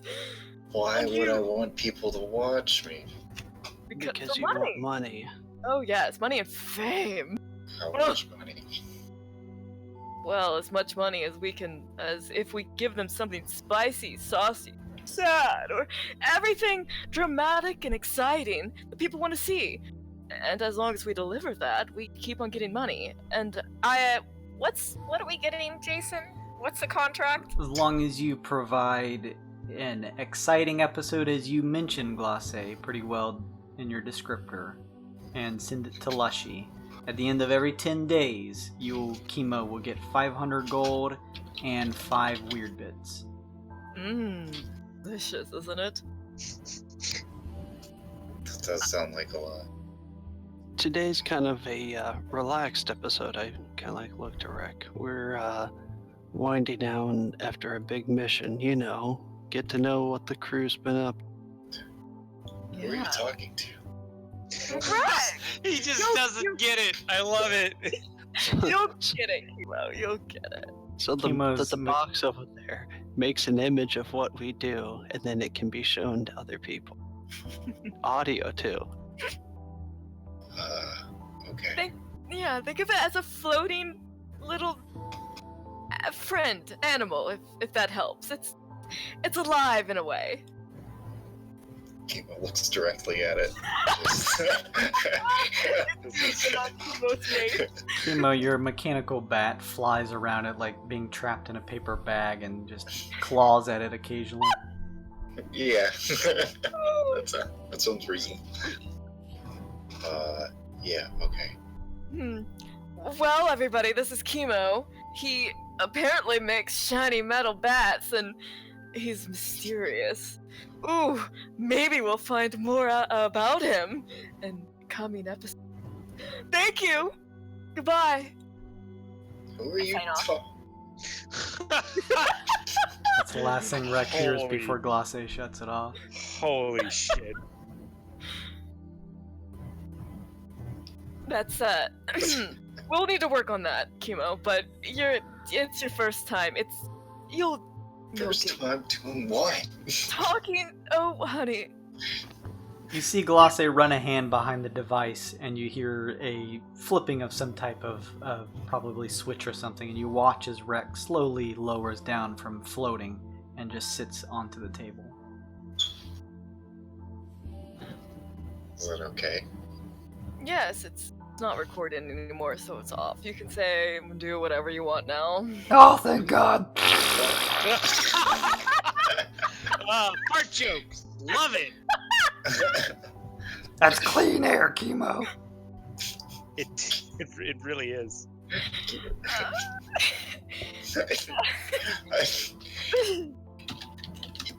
If it's even, he takes a breath. Oh. No. Yeah. Okay. Chemo disappears. It's actually pretty clean. Scary. Well, now that you are officially a part of the contract, you don't necessarily always have to look directly at the chemo. That's a little awkward sometimes. But maybe some people might be into that. You know what? You do you. That's actually a good thing. You do you. I like it. I like it. He's like a kid on the news that just can't help but look at the camera. Oh, like turtles. Oh no. Like mechanical bats. This is great. Well, thank you for the introduction. Footage, yeah, okay. We've already met. Oh, I don't understand. fine. It's fine. Alright, I'm gonna go bother in VD now. Goodbye. I say we'll go bother in VD now. There is It's Kiva's dumb stat, but two more blocks of 8 hours, 16 hours left in the second day. You guys are free to do what you want. Also, Chemo, keep in mind, you have, I believe, a weapon that has it's of masterwork. There's lines that run through it, and at a certain place on your weapon, I believe it is, there is a open socket for a very specific arcane gem to be inserted. You do have some weird bits now, or you know a party that does, and so if you wanted to try and buy a gem and place it in there, you certainly could do so, if you wanted to. So, would I be familiar with this kind of socket? Or would this be kind of a new thing? You had this, you know that this probably exists outside of the Twixt, although you don't see a ton of people doing it. But you know that, yes, particularly well-suited master craftsmen are able to, over a period of time, create these slots that can be used to put these specific gemstones that can be created in. You heard that you can come across them in travels, but it seems like this ship, from what the party mentioned, they can actually materialize them using the technology here. Okay. Yeah, so I've seen them use stuff like this before. The party, I mean to say. Yeah, you noticed that some of their equipment not only had some gems inserted, but that sort of line work that was chiseled into their weapons actually lit up the same color as the inserted gem, giving it an interesting look to it. So, yeah, alright. So I'd say, hey, so Greencast, I notice you guys all have these gems. Mm-hmm. Are one of you gem crafters? Because I've kind of got this sword with an empty slot. Just north of where we came in at the control panel, there's an elevator. And in there's a machine that we put the, I don't have a weird bit, but I, describe what it is. It's a form of currency out here in the Wyrd. So we put them in there and it crunches them down and materializes them, I guess, into gems with magical powers and stuff. It'd probably work in there. I touch my ear and I start talking to Aesop and kind of fill him in. Oh, there's mayonnaise everywhere. What? What do you want? No more, man. It's Chemo has a blade with a socket. Do you think we could get him a gem? Oh. I mean, it's the least I could do for putting a hole in his chest. Cave rubs his chest. Oh, Well, yes, we almost have 50. We could get them quite the gym if we waited till then. Or I think the next one down is 25. But oh man, if we got to 50 though, I don't know. What do you two think? What's the rarity of these things? Is 50 like a lot, or is it like it's 50 tier is based. 50 sessions. Yeah, 50 is a fair amount. there's no need to go crazy? It's coming out of this. So these rooms are disconnected, Kyle, on this map. But essentially, what you're doing is from mission control, you head up the steps into that elevator, and that elevator is taking you to each of these respective rooms. And you did notice and remember now, hearing this from the other crewmates, that there was this interesting looking, like almost slot machine or vending machine type of thing kind of sitting over in the side that had crafted onto it what looked like sort of like a embellishment of a gym. So, whoa, what the fuck was that? Sorry. Hang on just a second. Give me just a second. Is fucking Jason getting mauled by the Rottweilers from Resident Evil? Like, what's... He's out in the garden again. Jesus Christ. Why didn't we feed the dogs? Jeez Louise. That's awesome. I like dogs. He failed his animal handling check. You like eggs? Love dogs. It's actually what our gardens was like down there with the 2 dogs on the table eating the plate of whatever. Oh, yeah. Oh, man. Alright. If I fucking fail this roll again, I'm just gonna work through the night, I think, on this next roll. Just mayo everywhere. Sleep be damned. Quick, Sleep. mods are asleep. Roll 20s on everything right now. No, don't waste them. You're all going to waste your rolls. Waste them, do it. Get it on rec. Get it on rec. Bailey, rec isn't real. Listen. What if rec is actually this stream? Yeah, this Oh is my god. weird and why. I thought Jason went on mute. We're still hearing. It's better this way. It's better this way. The dog ran back in the room just so it could bark into the microphone. You guys are back, Bubba. Let's start a podcast, guys. Let's do a podcast while we're waiting. Okay. Could actually put. Oh shit, he's back. What's up, everybody? They, some people close to the house here thought that someone may have crashed their car into the nearby pond behind the house because they saw lights. And I just had to reiterate that the fountain that's in the pond has a light underneath it. Wow. Really? Anyways. Oh my god! Friday night. Thank you, Deputy Jaso. A Friday night. Do you have a can of natty under each arm? Fucking lock your door, man. They were casing the joint. They didn't really. think no fucking cars was crashed. Yeah, really. Anyways, so sorry. What were we doing before all that? If we were talking about gyms. If you want, we can go ahead and spot you for a common gym, and you can get it slotted in your weapon. Then the next time Lushy, character voice. Then the next time Lushy pays us, we will have enough for a uncommon gym. Anyway, Sounds just reasonable. just saying. Aesop comes out of the room and wipes mayonnaise off of his hands and gives Chemo just this heaping handful of 20 weird bits. Chemo, it's also explained to you that using any item that has a gem socketed into it requires attunement. Also keep in mind that if the masterwork item that you have is non-magical, by putting a gem into it, it essentially makes that item a magic weapon or piece of armor.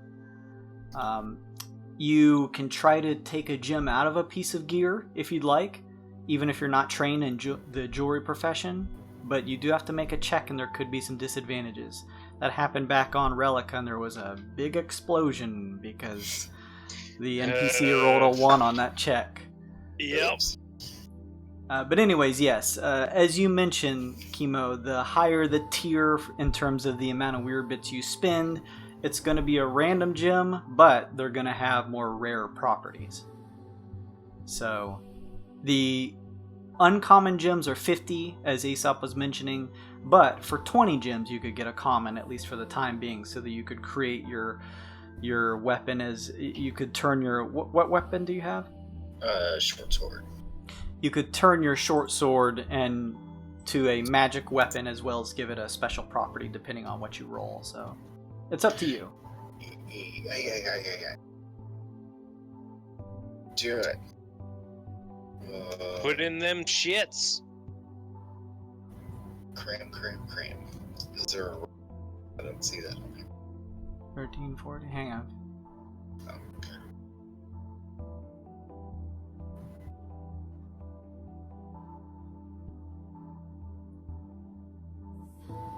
You insert the 20 weird bits into the vending machine. There's a shifting sound and what almost sounds like a crunching noise. Please, if you don't mind, I know it's weird, but this is just me removing the ones that don't make sense, because this is a homebrew thing and some of the powers that they have don't match up to the homebrew we're using. Roll me a 1d41, please. Oh, 11.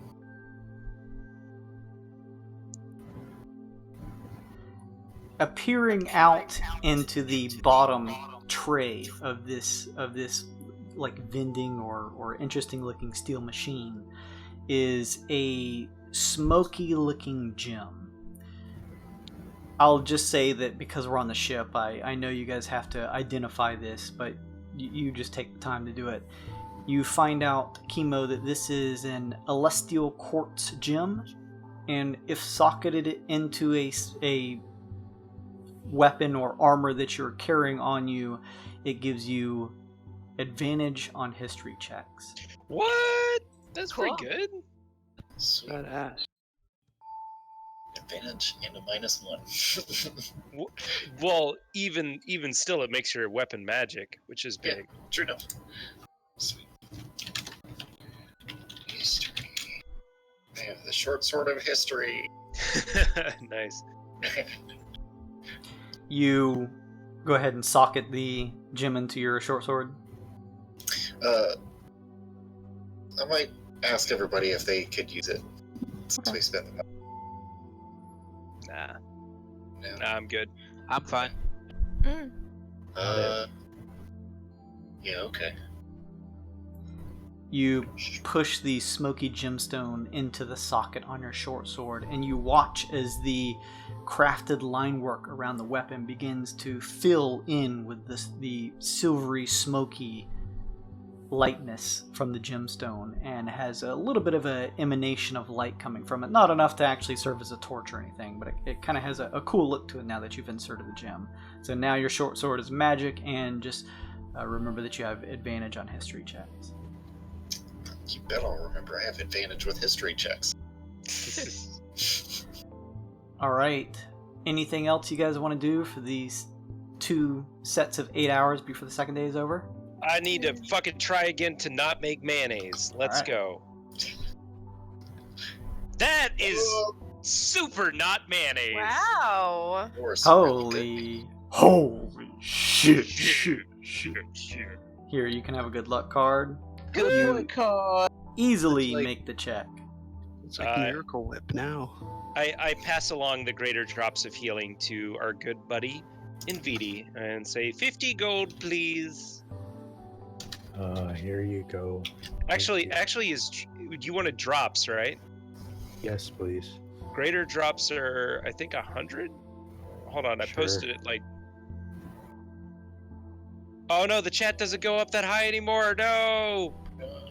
I'll look it up on my character sheet here. I thought greater drops were only 50. Yep. Yeah, that is correct. Greater drops are only 50, so that is only 50 gold for you. And I will take a good boy card, because I've been a good boy. What does this one do?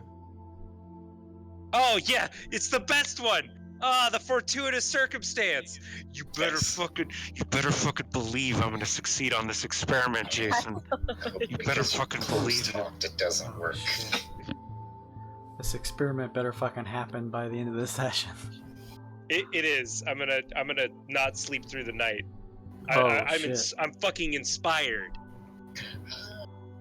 I'm gonna take my second one for to make a shot at a gun. Alright, what tier are you going for under your tinkering list? Intermediate. The advanced, I really don't have much use for an energy blade, so I'm gonna go for intermediate and see if I can make hopefully a black. You're passing up a fucking lightsaber? A chance at a fucking lightsaber? It's a D8 radiant. I don't need It's a. a lightsaber. I can do it later. I got chunk here. I could get an Avi Ross staff, 2d8 radiant damage, a big staff, giant Alright. lizard. That'd be Alright. awesome. Alright. All right, it's the first time I'm trying to make a gun that isn't a pistol or something. Chunk is helping you with this, so you get your +2. I'll yeah, I'm gonna use my inspiration. Good idea. I have a feeling something terrible's gonna happen at the end of the session, anyways. It's in Why there would somewhere. you think that? All right.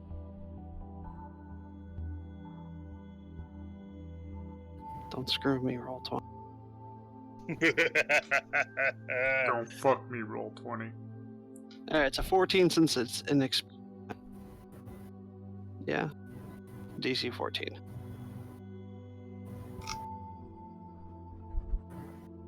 Oh, Well, what do you know?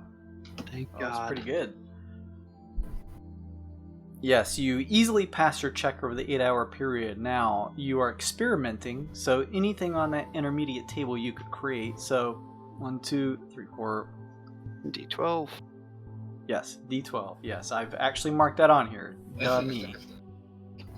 It's gonna be another coach gun. I'm gonna have 2 Debras, and I'm gonna find a way to do it whilst riding on top of a dragon or something.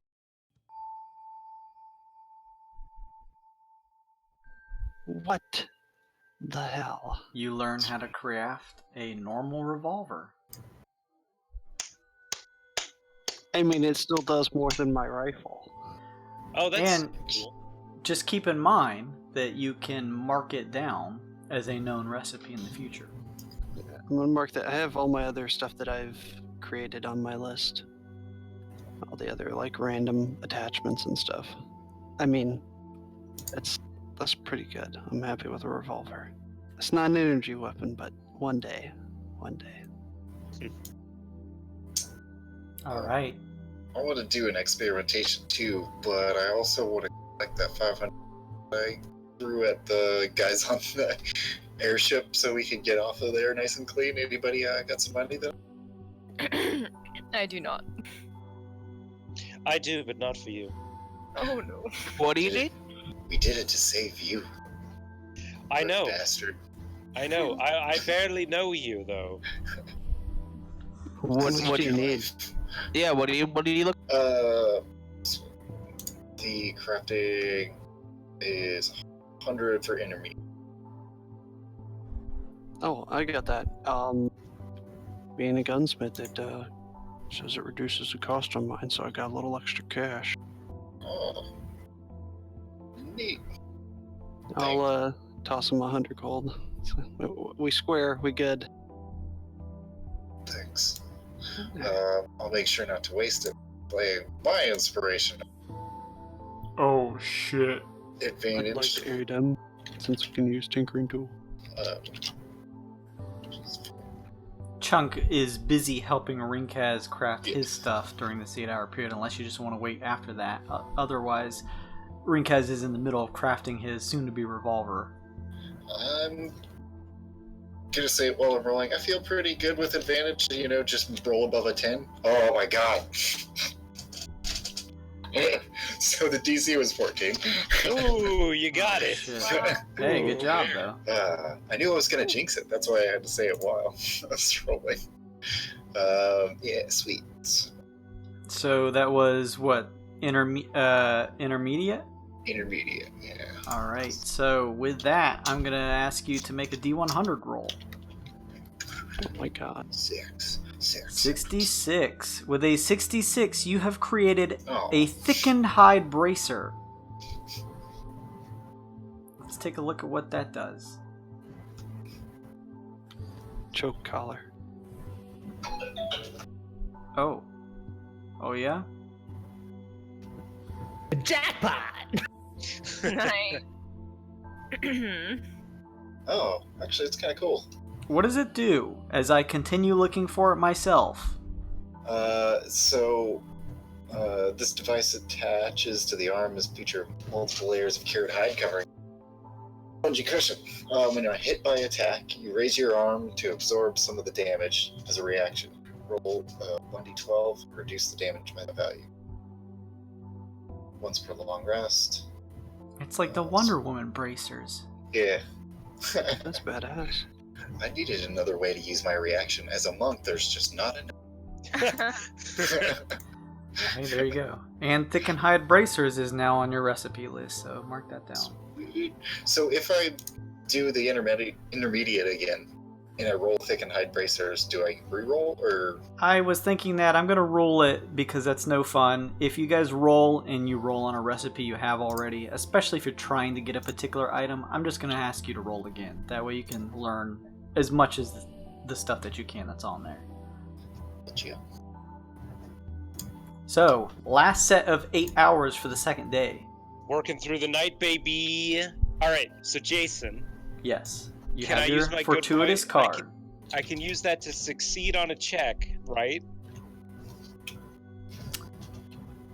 If you... I'll say this. If you fail within 5 points through a fortuitous circumstance, you'll succeed. Okay. Let me run something else by you then. Okay. So, what if I don't use it for that, and I do succeed on the experiment? Can I use it to choose exactly what I want from the list? Yeah, that's a pretty big call. You It's up did to you, roll a man. natty 20 though. Give me a high or low D20. Hello. Damn it! It's always wrong. Okay, it was worth a shot. So I'll try to. I will experiment on the fucking the advanced table. Yeah, we're gonna do the advanced table, baby. All right. And it's a DC 16, so I'm gonna go ahead and I'm gonna use my advantage on this. All right. Let's just drag that out there and get rid of that. That's done. And here we go. You're doing alchemy over there? Mm-hmm. All right. I succeed because of Hush. Holy shit. Nice. Oh, father-daughter, high five. And, well, no, I guess I would have succeeded for the fortuitous circumstance, but because Hush was there, I succeeded. That's what we'll say, yes. Yeah. Okay. 1d100. Let's see what we got. 22. Oh. Yep. With a 22, you have crafted... That's what I wanted. That's the thing I was gonna spend my thing on. Was that minor potion or major potion form? Well, I put the money in for major, but I actually just wanted the minor. The minor is actually really good. It's +1 AC for an hour. Potion of resilience. Oh shit, okay. Yeah, you craft this thick looking silvery liquid and understand that upon consuming it will harden the outside shell and skin of any creature who consumes it. Yeah, that was the major potion though, so it's technically I have a potion of mage armor right now. Can anyone benefit from mage armor? Like anyone cast that regularly? Need mage armor? In VD, maybe? I use studded leather, so Oh, you're good. You're good, son. it's the same. Okay, well I'll just Sung have... Kong, maybe. Nah, he's got unarmored shit.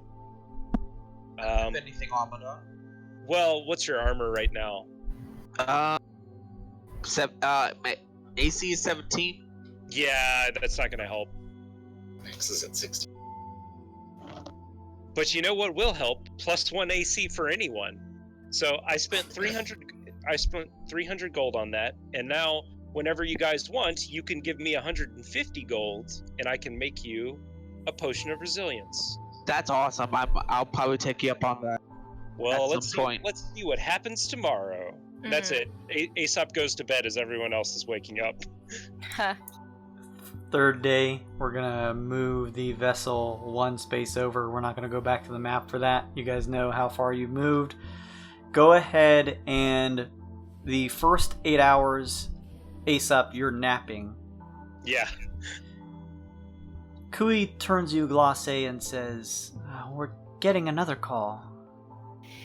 This time from the Pioneer Patrollers. Okay.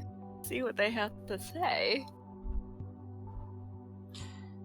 You head to Mission Control, Glace, and get ready to have a conversation with the Pioneer Patrollers. Appearing on the screen is Expeditioneer Alec.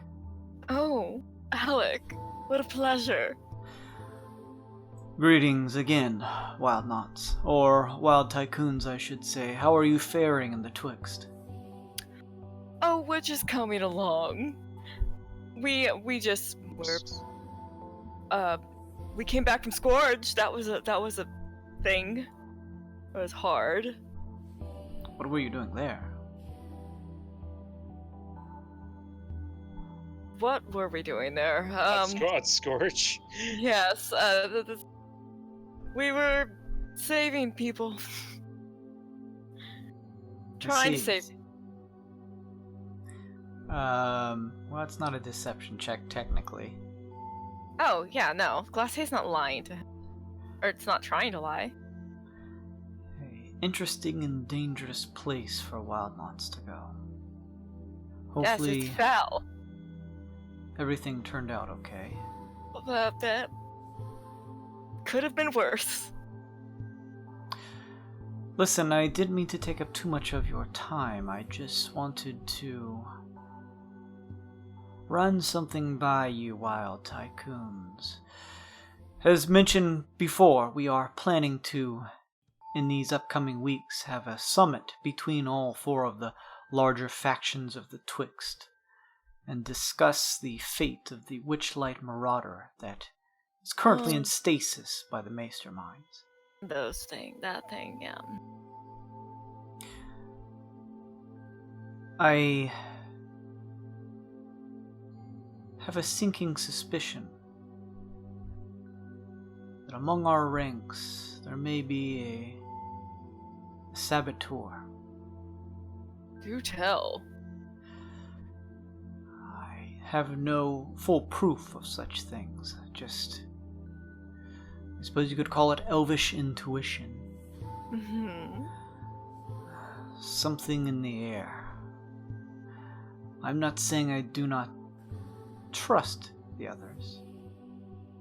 We all must work together hand in hand to ensure that Twixt runs fairly, that people have homes and food provided for them and their well-being here in this plane. However, I am hesitant about the future.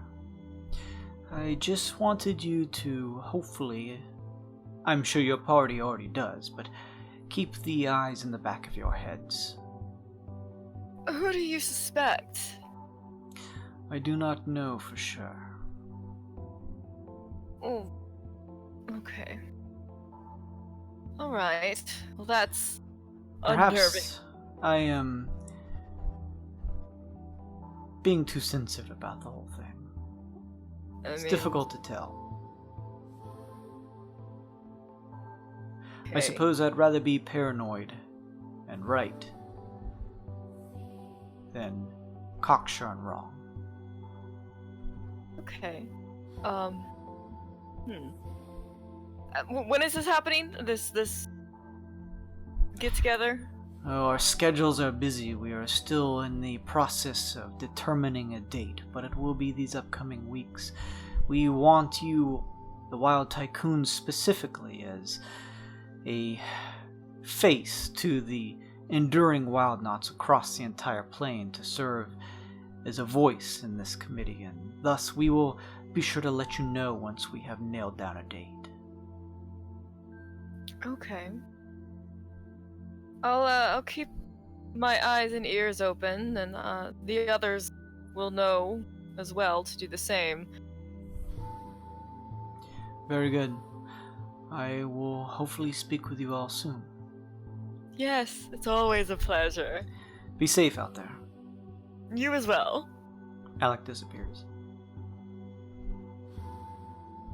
Oh, Cooey, He gives you a weird look. You would understand, honey. Wait until you're older. Actually, don't ever. No, ever, never, ever. She's like hundreds of years old. Is this Fire Emblem? I want to try to track down the others and tell them just visited us, or who just intercommed us and why and all that fun stuff. Glosse fills everyone in this conversation. And I fill Chemo in as what a witch-light marauder is and why Oh it's god. so deadly and why this is so important. I punch the wall as she explains it. Oh. It's a world eater, a world destroyer. It's currently under the control of the masterminds. And there's discussion as to what to do with it. There's only one, supposedly. The masterminds want to make it better, more controllable, but stronger. And Aesop, according to Aesop, the masterminds don't always have their... They perfect things and then they don't have control over things. The Billionaire Bastions want to use it to clear out planets, uninhabited planets, for casinos and playthings, which is nice, but it's kind of sus. You don't use a world-eating monster to clear out uninhabited planets. Let's see. Sacred Serenitals, now they want to get rid of it completely. The problem with that is, what if we need it to defend ourselves from something like a planet full of Trusks? And the Pioneer Patrollers want to use it defense mechanisms, like if we defend ourselves against planet of Trusks. Also, there's a planet of Tarasks. Welcome to that's- Jurassic Park. Yeah, That's Humo's like- mouth just kind of drops open. They're famous, dangerous people, so you can see why showing your face across the galaxy might not be a bad thing. We're the voice of wild knots everywhere. I'm gonna pull out the revolver I just made and kind of like dust it off a little bit and say, I think I have a name for this one. What do you guys think? Witch hunt? Is that a little too on the nose? Only cunts name the swords. This is a gun. I like it, Ringcast. Everyone else has a name, so this one will be called Witch Hunt then. Nice. Alright, Aesop is snoozing while Glosse had the conversations. Anybody want to do anything else for the first 8 hours? Quick question. Since the revolver is a bullet-based weapon, like the pistol and the rifle, would they interchangeably use the same ammo like I was doing for the pistol and rifle? Yeah. Okay. Then I'm gonna try one last thing, and then I'm gonna take the last 16 or so hours just to... Alright. Probably. I'm going to try and make a laser dot scope like I had on the Oh, hell yeah. on my right, and put it on the new revolver. Hell Alright. yeah. Let's do it. Alright. It's an arcane dot scope that's known Roast PD seal. Is Chunk here? Chunk will help you, and then Chemo, you mentioned you were going to help? Yep. Right. Okay. Go. Nice. Thank God. Alright, I'm gonna do that, attach it to the end of it, and tell Kimo that if he needs any help, I'll stay and help him for the next 8 hours, and then if he wants to, we can chill in the meditation pool and try and relax before we go to hell.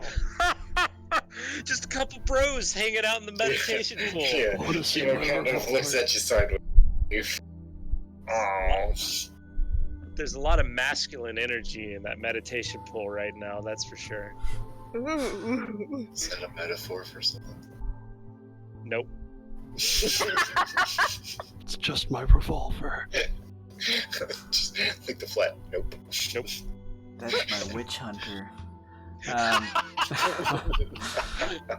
Lizard noises. Lizard noise! No, stop. Arinkaz equips a scope to the top of his revolver. That is the first 8 hours. You guys have 2 more blocks of 8 hours, and then you'll reach Neogokyo. Aesop wakes up. Aesop, you wake up well rested, having spent the entire previous day kind of just tinkering around, working in the alchemical field. Before he prepares for Neogokyo, I want to try to make 1 healing potion for myself at least. Okay. So I'm gonna do that, and I still have my good boy card, luckily, but I don't need it. So that is going to be a greater potion of healing that costs me 100 gold, and I'm done. Awesome. Anybody else for this mid 8 hour period? No. Do I get a bonus for the meditation pool? Hang on just a second here. Know thyself more deeply. You get chill bro vibes. You Your get skin is moisturized. you get chill bro vibes, but also please roll me a d12 as you finish a long rest meditating in the pools. 8.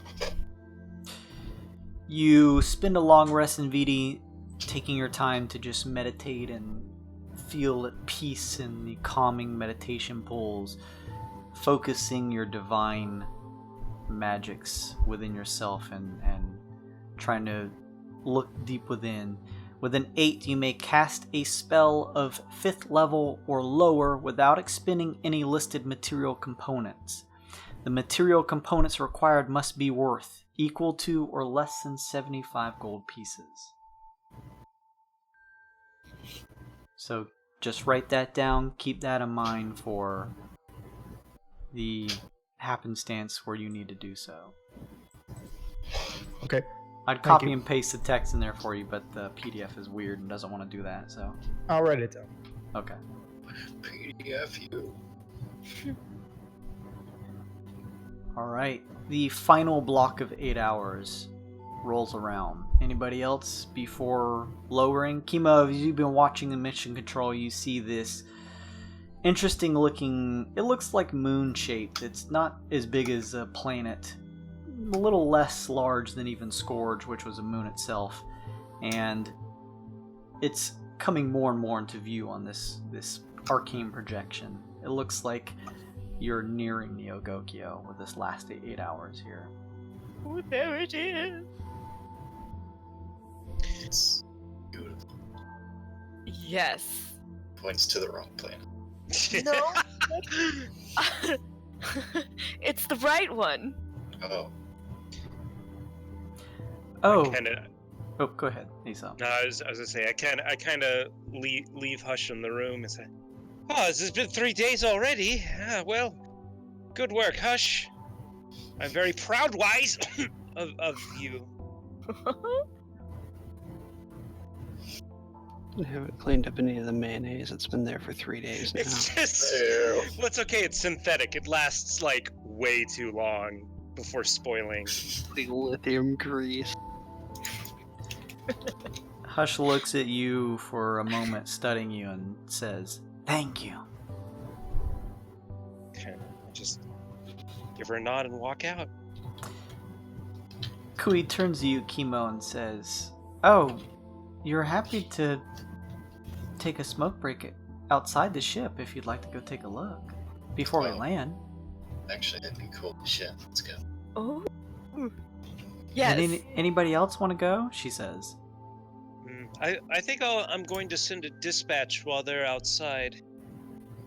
Oh. Come on, you're We'll not a hop in the square, pool. right? Yeah. No, I'm not. Rinkaz, come with us. Bring wreck. I think I'm gonna hop in the pool for a bit. Oh, you and that pole. And what's so great about it? It's warm and relaxing. There's no mayonnaise. Beanie. I'll always head outside. Sun Kong. Okay. Sun Kong is not present. Sun Kong in real life is in the meditation pools. Monkey. Okay, we'll leave Sun Kong in sleep. He's a tired little baby. Yes. And Stop saying a name. That makes we'll go outside. You try Glosse giving Sun Kong a hearty slap on the face, but remember that he is a heavy sleeper and he does not wake up from it, despite probably taking a point of damage from the attack. Oopsie. I pat his cheek. pull a little blanket around. How does it work? Do they just VoIP outside? Yeah. Oh yeah. Glosse, you guys have the crystal communicator. You notice, Kimo, that Glosse is holding this. It almost looks like a smaller version of the ship itself and less intricate with less sides around it. It's like essentially like a white, milky-looking D20, but palm-sized, holding it in her hand. Each of you clasps on, and as you do, in a flash of light, you find yourselves on the outside of the ship. I will move you over in just a second here.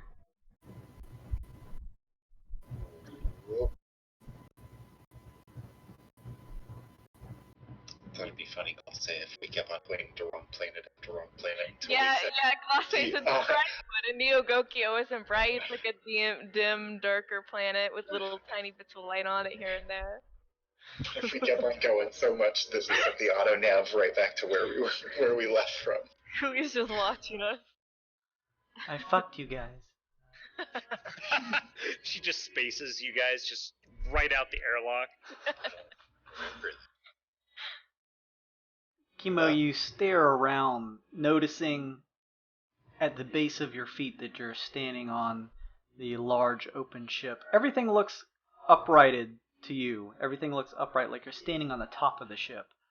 Although you get the sense that it probably feels that way on any portion of the ship as you go around it. She mentioned, Kui or someone else had mentioned that there's a pocket of gravity around the ship that will keep you held to it, no matter where you are on it, as long as you're outside of the atmosphere of a planet. You look around and see distant stars and worlds as the ship is shifting through at a pretty fast pace through what looks like an asteroid field. It's very beautiful and serene. Yeah. And a bit disorienting, but interesting all the same. As you look down, you see the glass steel panels of the geodesic ship, and you see now that the reflective nature of them sort of bounces off the surroundings and almost gives it an interesting amount of camouflage. You have the sense that with a certain distance away from this ship, it would be difficult to see it. I was wondering if I'm seeing through the thing at this. Okay. No, it's just a planet that's reflected on the panels. Yeah. Huh. The Twixt. Looks Wild. bigger on the outside.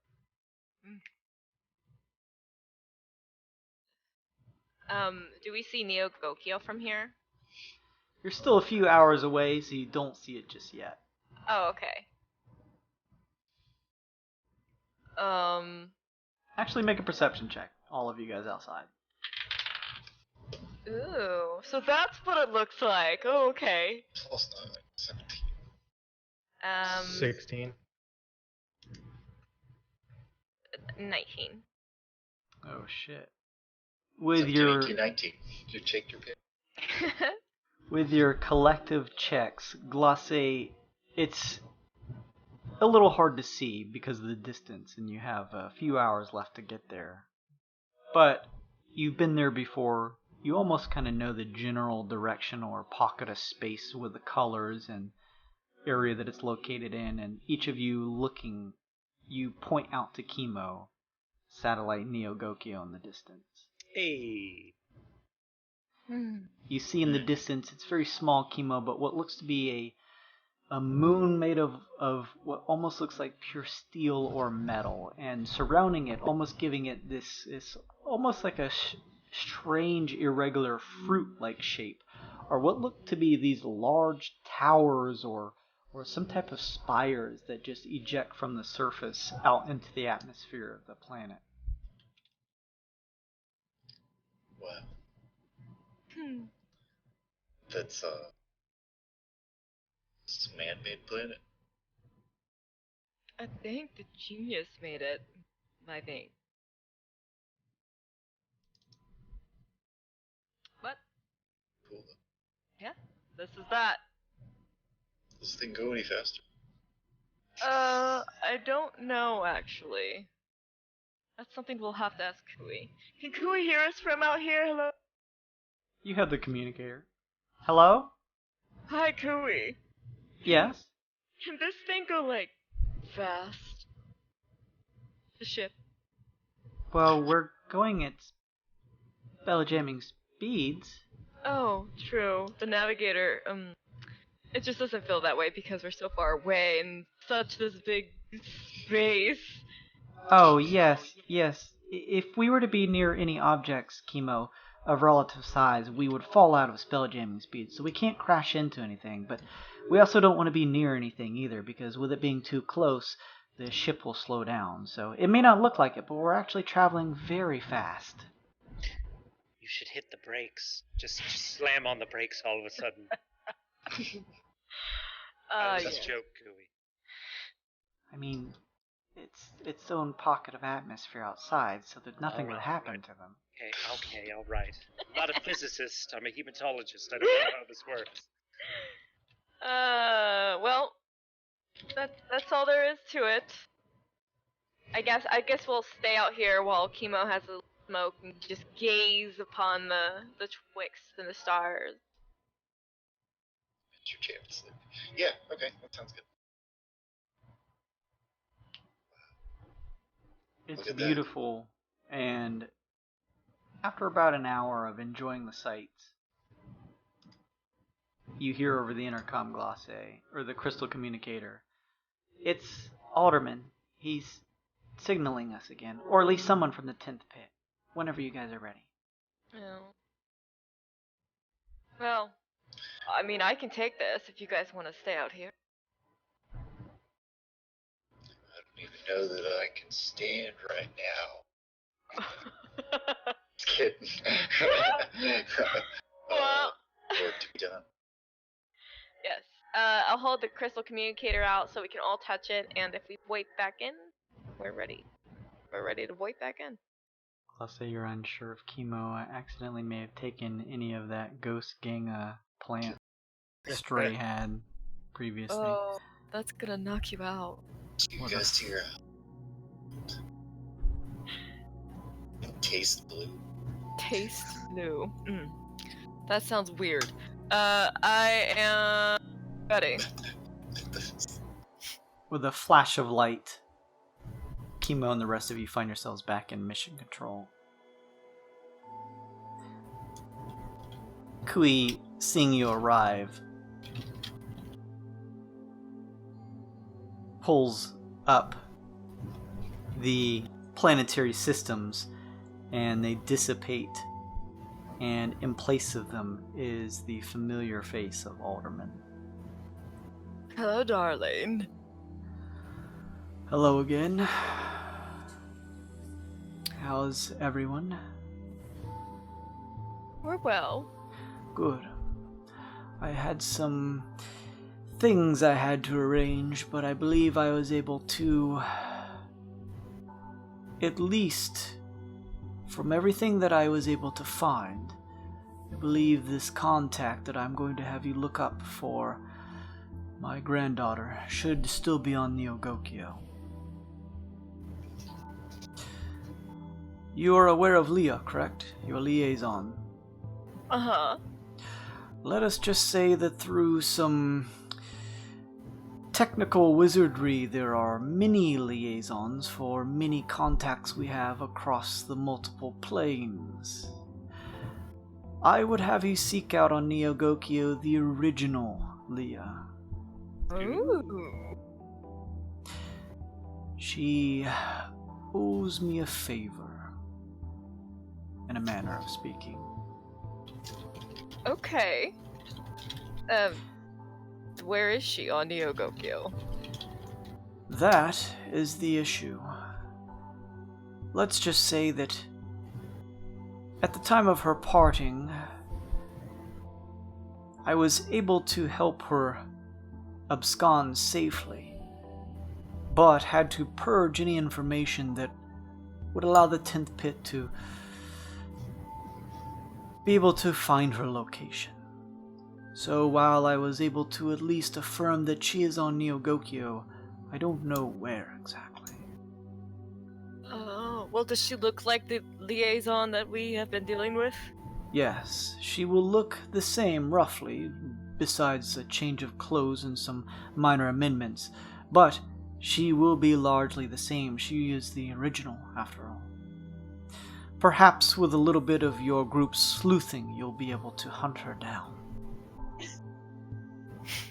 Maybe we could find sorry. Sorry. Something is happening in real life. Crab hand Luke. Maybe there could be some information from an old private eye that we could get a hold of. Yes. We'll try to track her down. Good. Once you've tracked her down, tell her that Alderman sent you and that she has a bit of a debt to pay for me. Tell her about my granddaughter and the fact that she'll need some safekeeping, a safe place to keep her for the time being until more solid plans and concrete ideas can be formed. Do this for me and, well, I will truly appreciate it. In terms of what I can do for you afterwards, I will have to consider some things. Well, you have a great deal of resources. I'm sure you can come up with something. I believe I could, yes. Is there anything particular that you are looking for? Things that you want? I look to the rest of the group. Aesop kind of ruffles the feathers on his wings a little bit. There's coin, but that is, of course, so boring in terms of what the 10th Pit could offer. Information, perhaps? Did you want to know more about this Twilight? Ooh. Yes. Quite. Very well. The 10th Pit may be a little more in the know than they let on, but I will need to look into it. Again, Perfect. This is a matter that I would hope that you'd keep between us, even in terms of the 10th Pit themselves. Mm-hmm. And perhaps as a much lower priority, we were also kind of curious in passing more information about a prophet of pain. Supposedly some entity in a black hole in Vector V. Oh. At least that's what the rest of these people might be interested in. Well, not chemo, but Where did you hear about something like that? that's a great question, Jason. I just have it listed under my quests in on my character sheet. That was from your grim psychometry on the Really? chest. Ooh. Well, then it makes a whole lot of sense that Aesop would have brought that up. Then yes, the prophet of pain. I now just realized what this is talking about. But yes, that would be cool to get more info. I will see what I can dig up on both of those affairs. In the meantime, do your best to track down the original Leah. She has a name, but I doubt she'd be using the same thing anymore. It's not important. You'll know her when you see her, as you have been in contact with one of her many copies. Hunt her down, tell her I sent them. Do you think she would have reason to be in hiding? Like, would she be in some sort of disguise? A possibility. And even if you are to confront her, there may be some amount of winning over that you must do. But be diplomatic, and hopefully she'll understand. Again, if you mention my name, it should ring a better bell with her. Very good. We have a much busier time on Neogokyo than I think we originally planned. It is fortuitous that you're heading that way, but a benefit for both of our parties. I've been looking into this Scourge affair. You certainly caused quite the stir there. Well, it definitely wasn't... Well, it wasn't them. It was really my fault. If anything bad happened as a result of our actions, I ask that you pin that responsibility on me and not of any of the other wild nuts. Oh. Well then, Aesop, I would see to it that you personally make sure this matter with my granddaughter is resolved, and I will absolve you of all of this messy paperwork I must work through. I see. That should not be a problem. Very good. Well then, on to Neogokyo you all go. Yes. Right, I'm writing down quest objectives. Hold on. Yeah, I need to remake your guys' quest log, which I will do in this upcoming week. Alderman disappears from the That display. went well. Mm-hmm. Alright, so I have some things to look into with Subject 20, or rather Malady's potential cure. We have to get Alderman's granddaughter to where she needs to go, and now we have to find the original Leah. And of course there's the business with Sun Kong's potential heart transplant as well. And Lots of things to do. looking for someone. Did we already say this? Looking for someone to cue me out? Oh my goodness, yes, this was the original reason we were going. We have so many things to do. Mm-hmm. Sorry, Kui. It's been a lot on my mind these past few days. It's okay, I'm just glad you guys are looking into it for me. I wish I could help, but I'm kind of restricted to the ship. Of course, of course. Are we in Neogokyo? Like, are we landing, or... If no one else has anything to do, I will say that you guys near Neogokyo and begin to land. Can't, sorry, I'm killing the It's okay. momentum, but okay. I did want to see if anybody on the ship wanted to take that original trip to the college that we planned before Hush kind of kiboshed that whole situation. Because we did get the dispatch center, and I feel like we should probably try to use it. It's a good idea. Yeah, maybe send that Dragonborn out, maybe Yeah. Hush, and... Well, I'm gonna ask Hush if she wants to come look into the cure with me, or if she wants to go on the away team.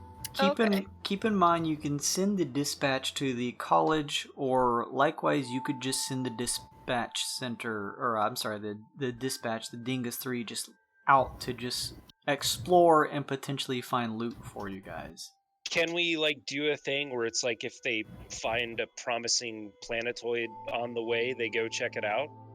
But don't go out of their way, go to the college eventually, you know? They could do that, yes. Cool. So let us, I know we're a little over time, but let's sort of wrap up the last bits of this session here with Aesop. You head down into the dispatch center. There is a similar desk here with kind of a similar scheme as to the area in front of Kui with the holograms or arcane illusory planets and such. I'm going to ask you, as you guys are nearing Neogokyo, you need to use this device to survey the land. So you're going to use this thing that's called a planetary locator. I'm going to essentially ask you to make a... Let's take a look here. The main room of the dispatch center contains a device known as a planetary locator. Using the device before sending out a survey can help ascertain the type of area and potential risks that may be involved with exploring it. Let's see here. The higher the risk, the more dangerous the mission will be, but the rewards may be more plentiful in turn. I need you to either make an intelligence arcana or intelligence investigation check. The higher the higher the result, the more information is revealed about the area as they travel towards the college. Kimo, are you good at either of those? Intelligence is my dumb stat. Okay. What is that? Glace, are you good at like investigating stuff, or do you know anything about magic? I mean, our golden boy knows tons about magic. Yeah, that's right. And VD, get on down here. We need your help. Sure. I tell NVD to do the thing. NVIDIA will ask for either a Arcana or investigation check to use a planetary locator. You're going to survey the surroundings near the area in the Twixt near Neogokyo to find any potential areas for your dispatch group to hit up as they travel towards the college. Arcana is +4. Nice. Oh! Unnatural 20. Woo! Very good. I like this game. Yes, game, right. Using the planetary locator, NVIDIA is able to identify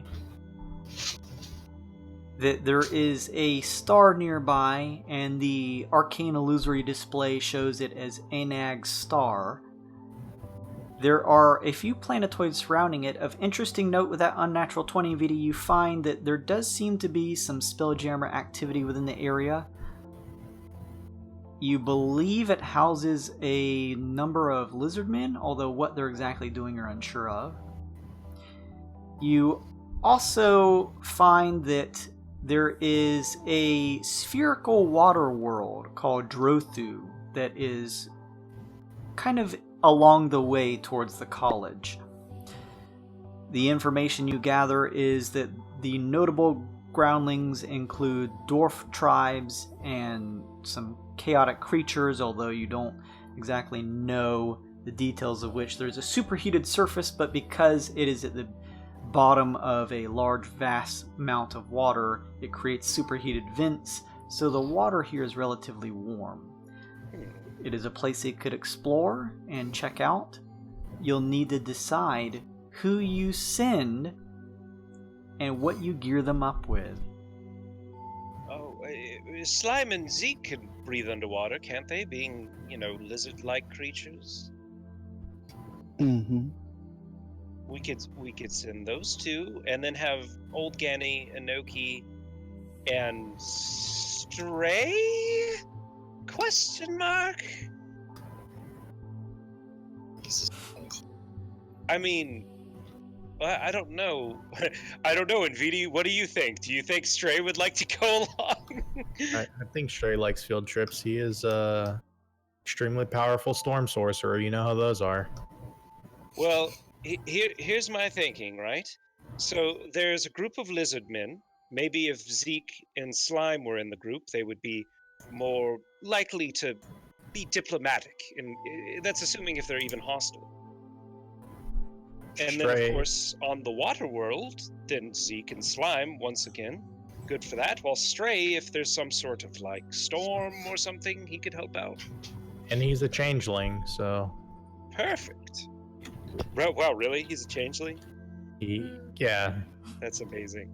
He's a marshmallow.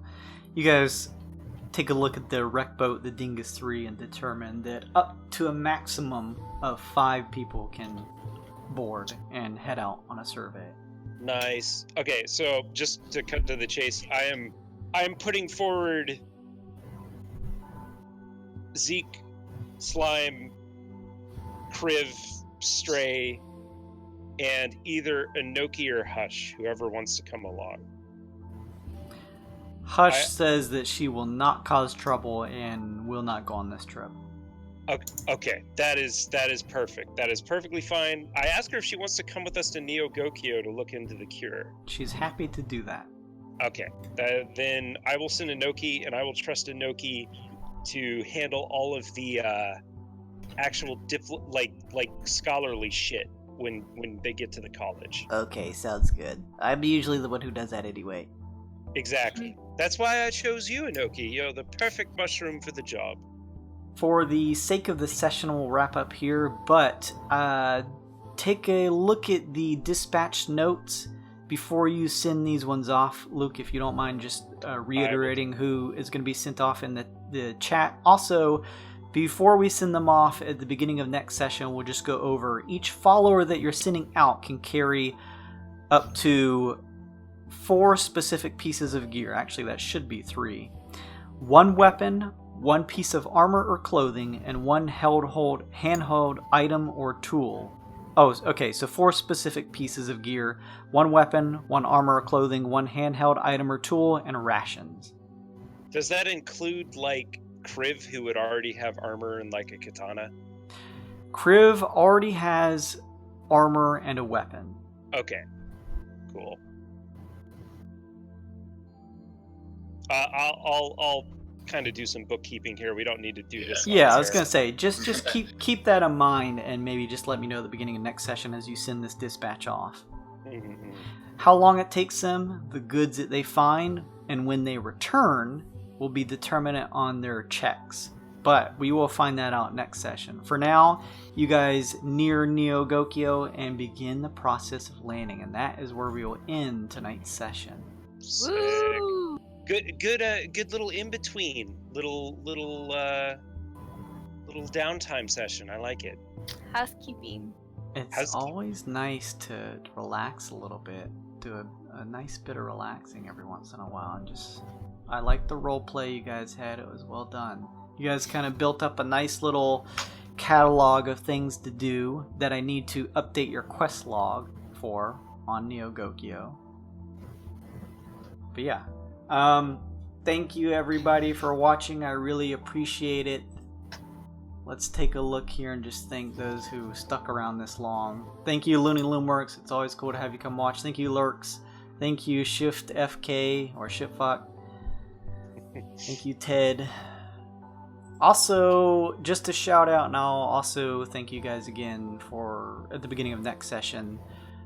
Thank you again, Steffi KK. Thank you, JWard0662, and thank you, that Honey Dip JML, for following. I appreciate it. If you guys watched at least 10 minutes, you should appear on my list, and I will award you those 20 weird bits. So thank you very much. In the meantime, if any of you guys want to stick around while we're on stream to play with some of these characters as I go over some of those details, were any of you interested in any of that? I'll hang out for a few. Okay. I gotta work tomorrow, so. Yeah, I figure you have to head out, Kyle, so. Yeah. I can head out. I'm super tired. Sorry. Oh, before you, Slim, if you have extra guns, let me know so I can give them to our away team. Ah, that's true. I need to make all of them, combine them down and make 2 useful ones to bring with me instead of like 4 or 5. Could you spare that revolver and like 12 bullets or something like that? I could give one of them my pistol, even though that's got the charm person. Damn it. I have 1 light revolver with 12 bullets that I would love to give somebody. Perfect. Light revolver, 12 bullets. Yeah, I've only got character weapons. That's cool. That's fine. Anyway, we could do this all off the air. It's fine. Yeah. Also, keep in mind, everybody, that you can watch any of this shit on our VOD on Twitch or over on our YouTube page. Just to go over the character avatars with you guys, I'm going to be adding more each week and probably just doing polls either on the stream or through Twitter to add more characters on here. If you guys care at all, because I know you're usually playing the game when we're actually doing this. It's just a fun little thing. You can actually, I don't know how many of you guys clicked on that link that led to the extension, but you can move your characters around. You can make them jump, as some of you were. Bay, you made yours fart. You can actually attack people. If one of you guys actually, do any of you actually have any loyalty points, or did I make sure that none of you have any? You made sure we were shut down. Well, hang on. Sticker. If any of you need to go, you're more than welcome to. But if you want to kind of stick around for just a second. Are we gonna stay on air for this? I just want to show some of the viewers what they can do with these characters real quick, and then we'll jump off the air. Because, I mean, you guys can still see your avatars too while we're on the air. So, yeah, you can make your characters jump. Somebody just jumped, I saw that. Let me do this. Let me find out how to give you currency glosse. And then we'll... Can I hug Nightbot? Yes. It's !hug, space, and then the person.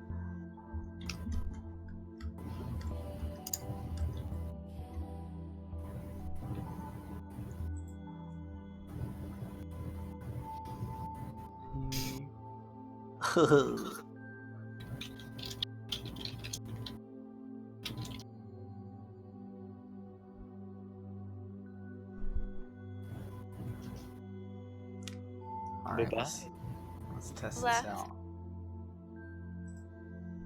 Let's test Who did this leave? out. Oh, I think Slim.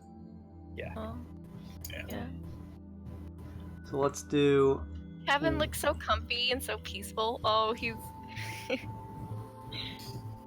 Weird bits. It says give target amount. So weird bits. Yeah, give me some weird bits. What are you? The arms dealer? Yeah. The arms dealer. Target and the amount. I jumped and I got 5 weird bits earlier. What? Okay, Yeah. so you already have some. Wait, no, that was from the star that was going around. That still means you have some. You should give me more. I mean, I'll give you as many as you want. Yeah. I just wanted to see. So you took those 5 points from somebody who could be watching the stream. Nobody was jumping for it. Oh, I see. I see how it is. Type in. Again, you can all do this from your phone if you do. If I punch this in, it'll give you the extension link. Or you can just, if the link was already there in the chat. If you'll punch in !slot and then a space and then 1 through, Sorry. bless you, 1 through 5 for the amount of weird bits that you want to bet. I want to bet shit. Wait, slot. Oh.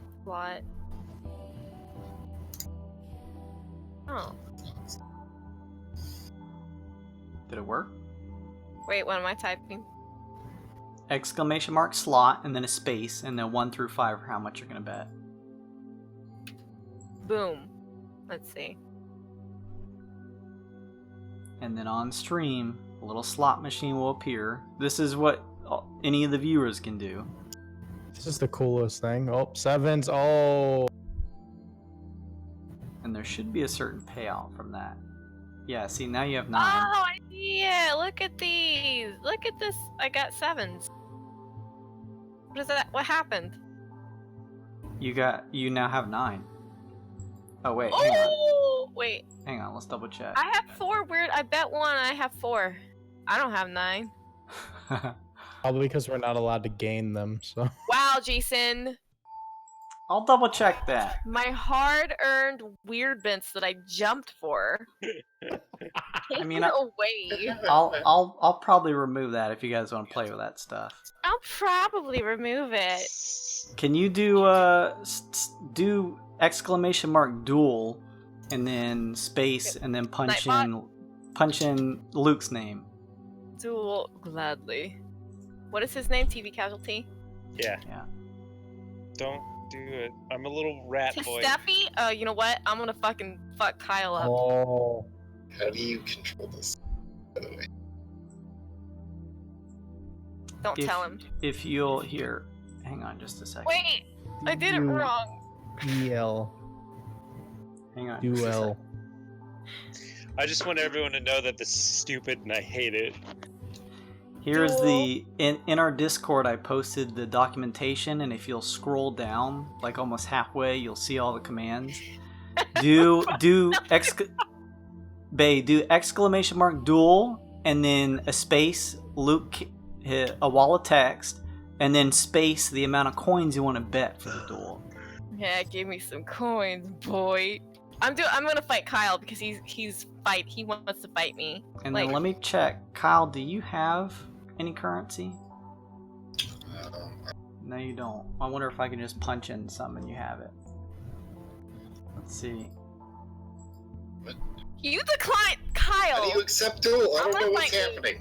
Hang on. Alright. Kyle, you should have 5 points. So do it again, Bay. And now that he has money, he can accept.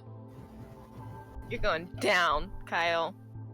And then, so his name, and then I press however many I want to bet. His name, space, and then how much you want to bet. But it can only be as many as you have. Give it. And then if you hit exclamation mark accept, you'll fight.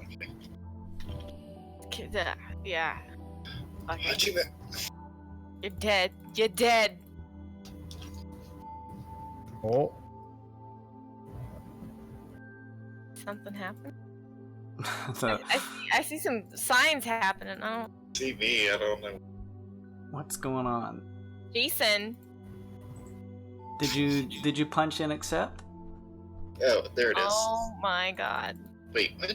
No, I said accept. Exclamation mark accept? Yeah. Maybe you try dueling Bay. I mean, I tested it and it worked. So Do I have to put the at symbol or? it's exclamation mark duel space the arms dealer space. You can just pick like 1, 2, or 3, just something, just to test it so out. that we know we can. And then you should get a message, Bay. Oh, down here I did. Or Oh, you it's so can- tiny. It's so tiny. Where is it? Well, it was down here. But you should just be able to hit exclamation mark accept if he started a duel. Oh, I did. It's Okay. down there.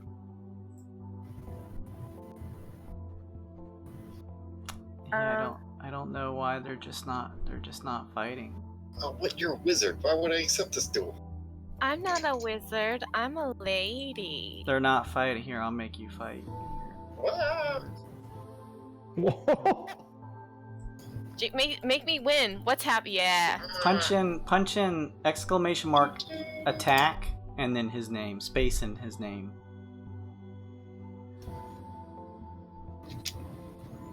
Yeah. No, Kyle. Die.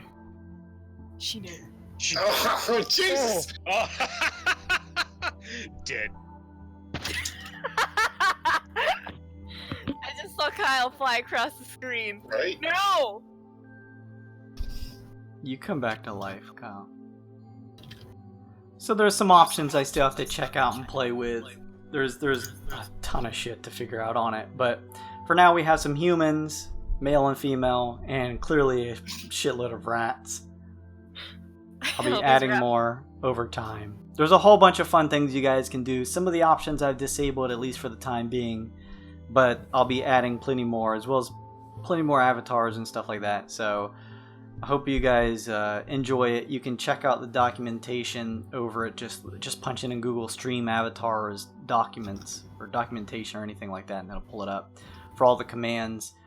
Also, on the Twitch screen over on the right side, you'll notice if you mouse over that area, there should be an actual sort of overlay that lets you do all those controls, similar to how they were doing it by actually punching in the commands. Also, if you pull up the extensions link on like your phone while you're in the Twitch chat, you can do it all. You can walk your character around and do an attack, and like Ka just did, you can fart if you want to.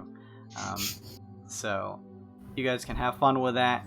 Like I said, I'll be doing more stuff with this as we go. So hopefully you had fun with that stuff and enjoy watching a session. It's late. We're out of here, everybody. Bye. Bye.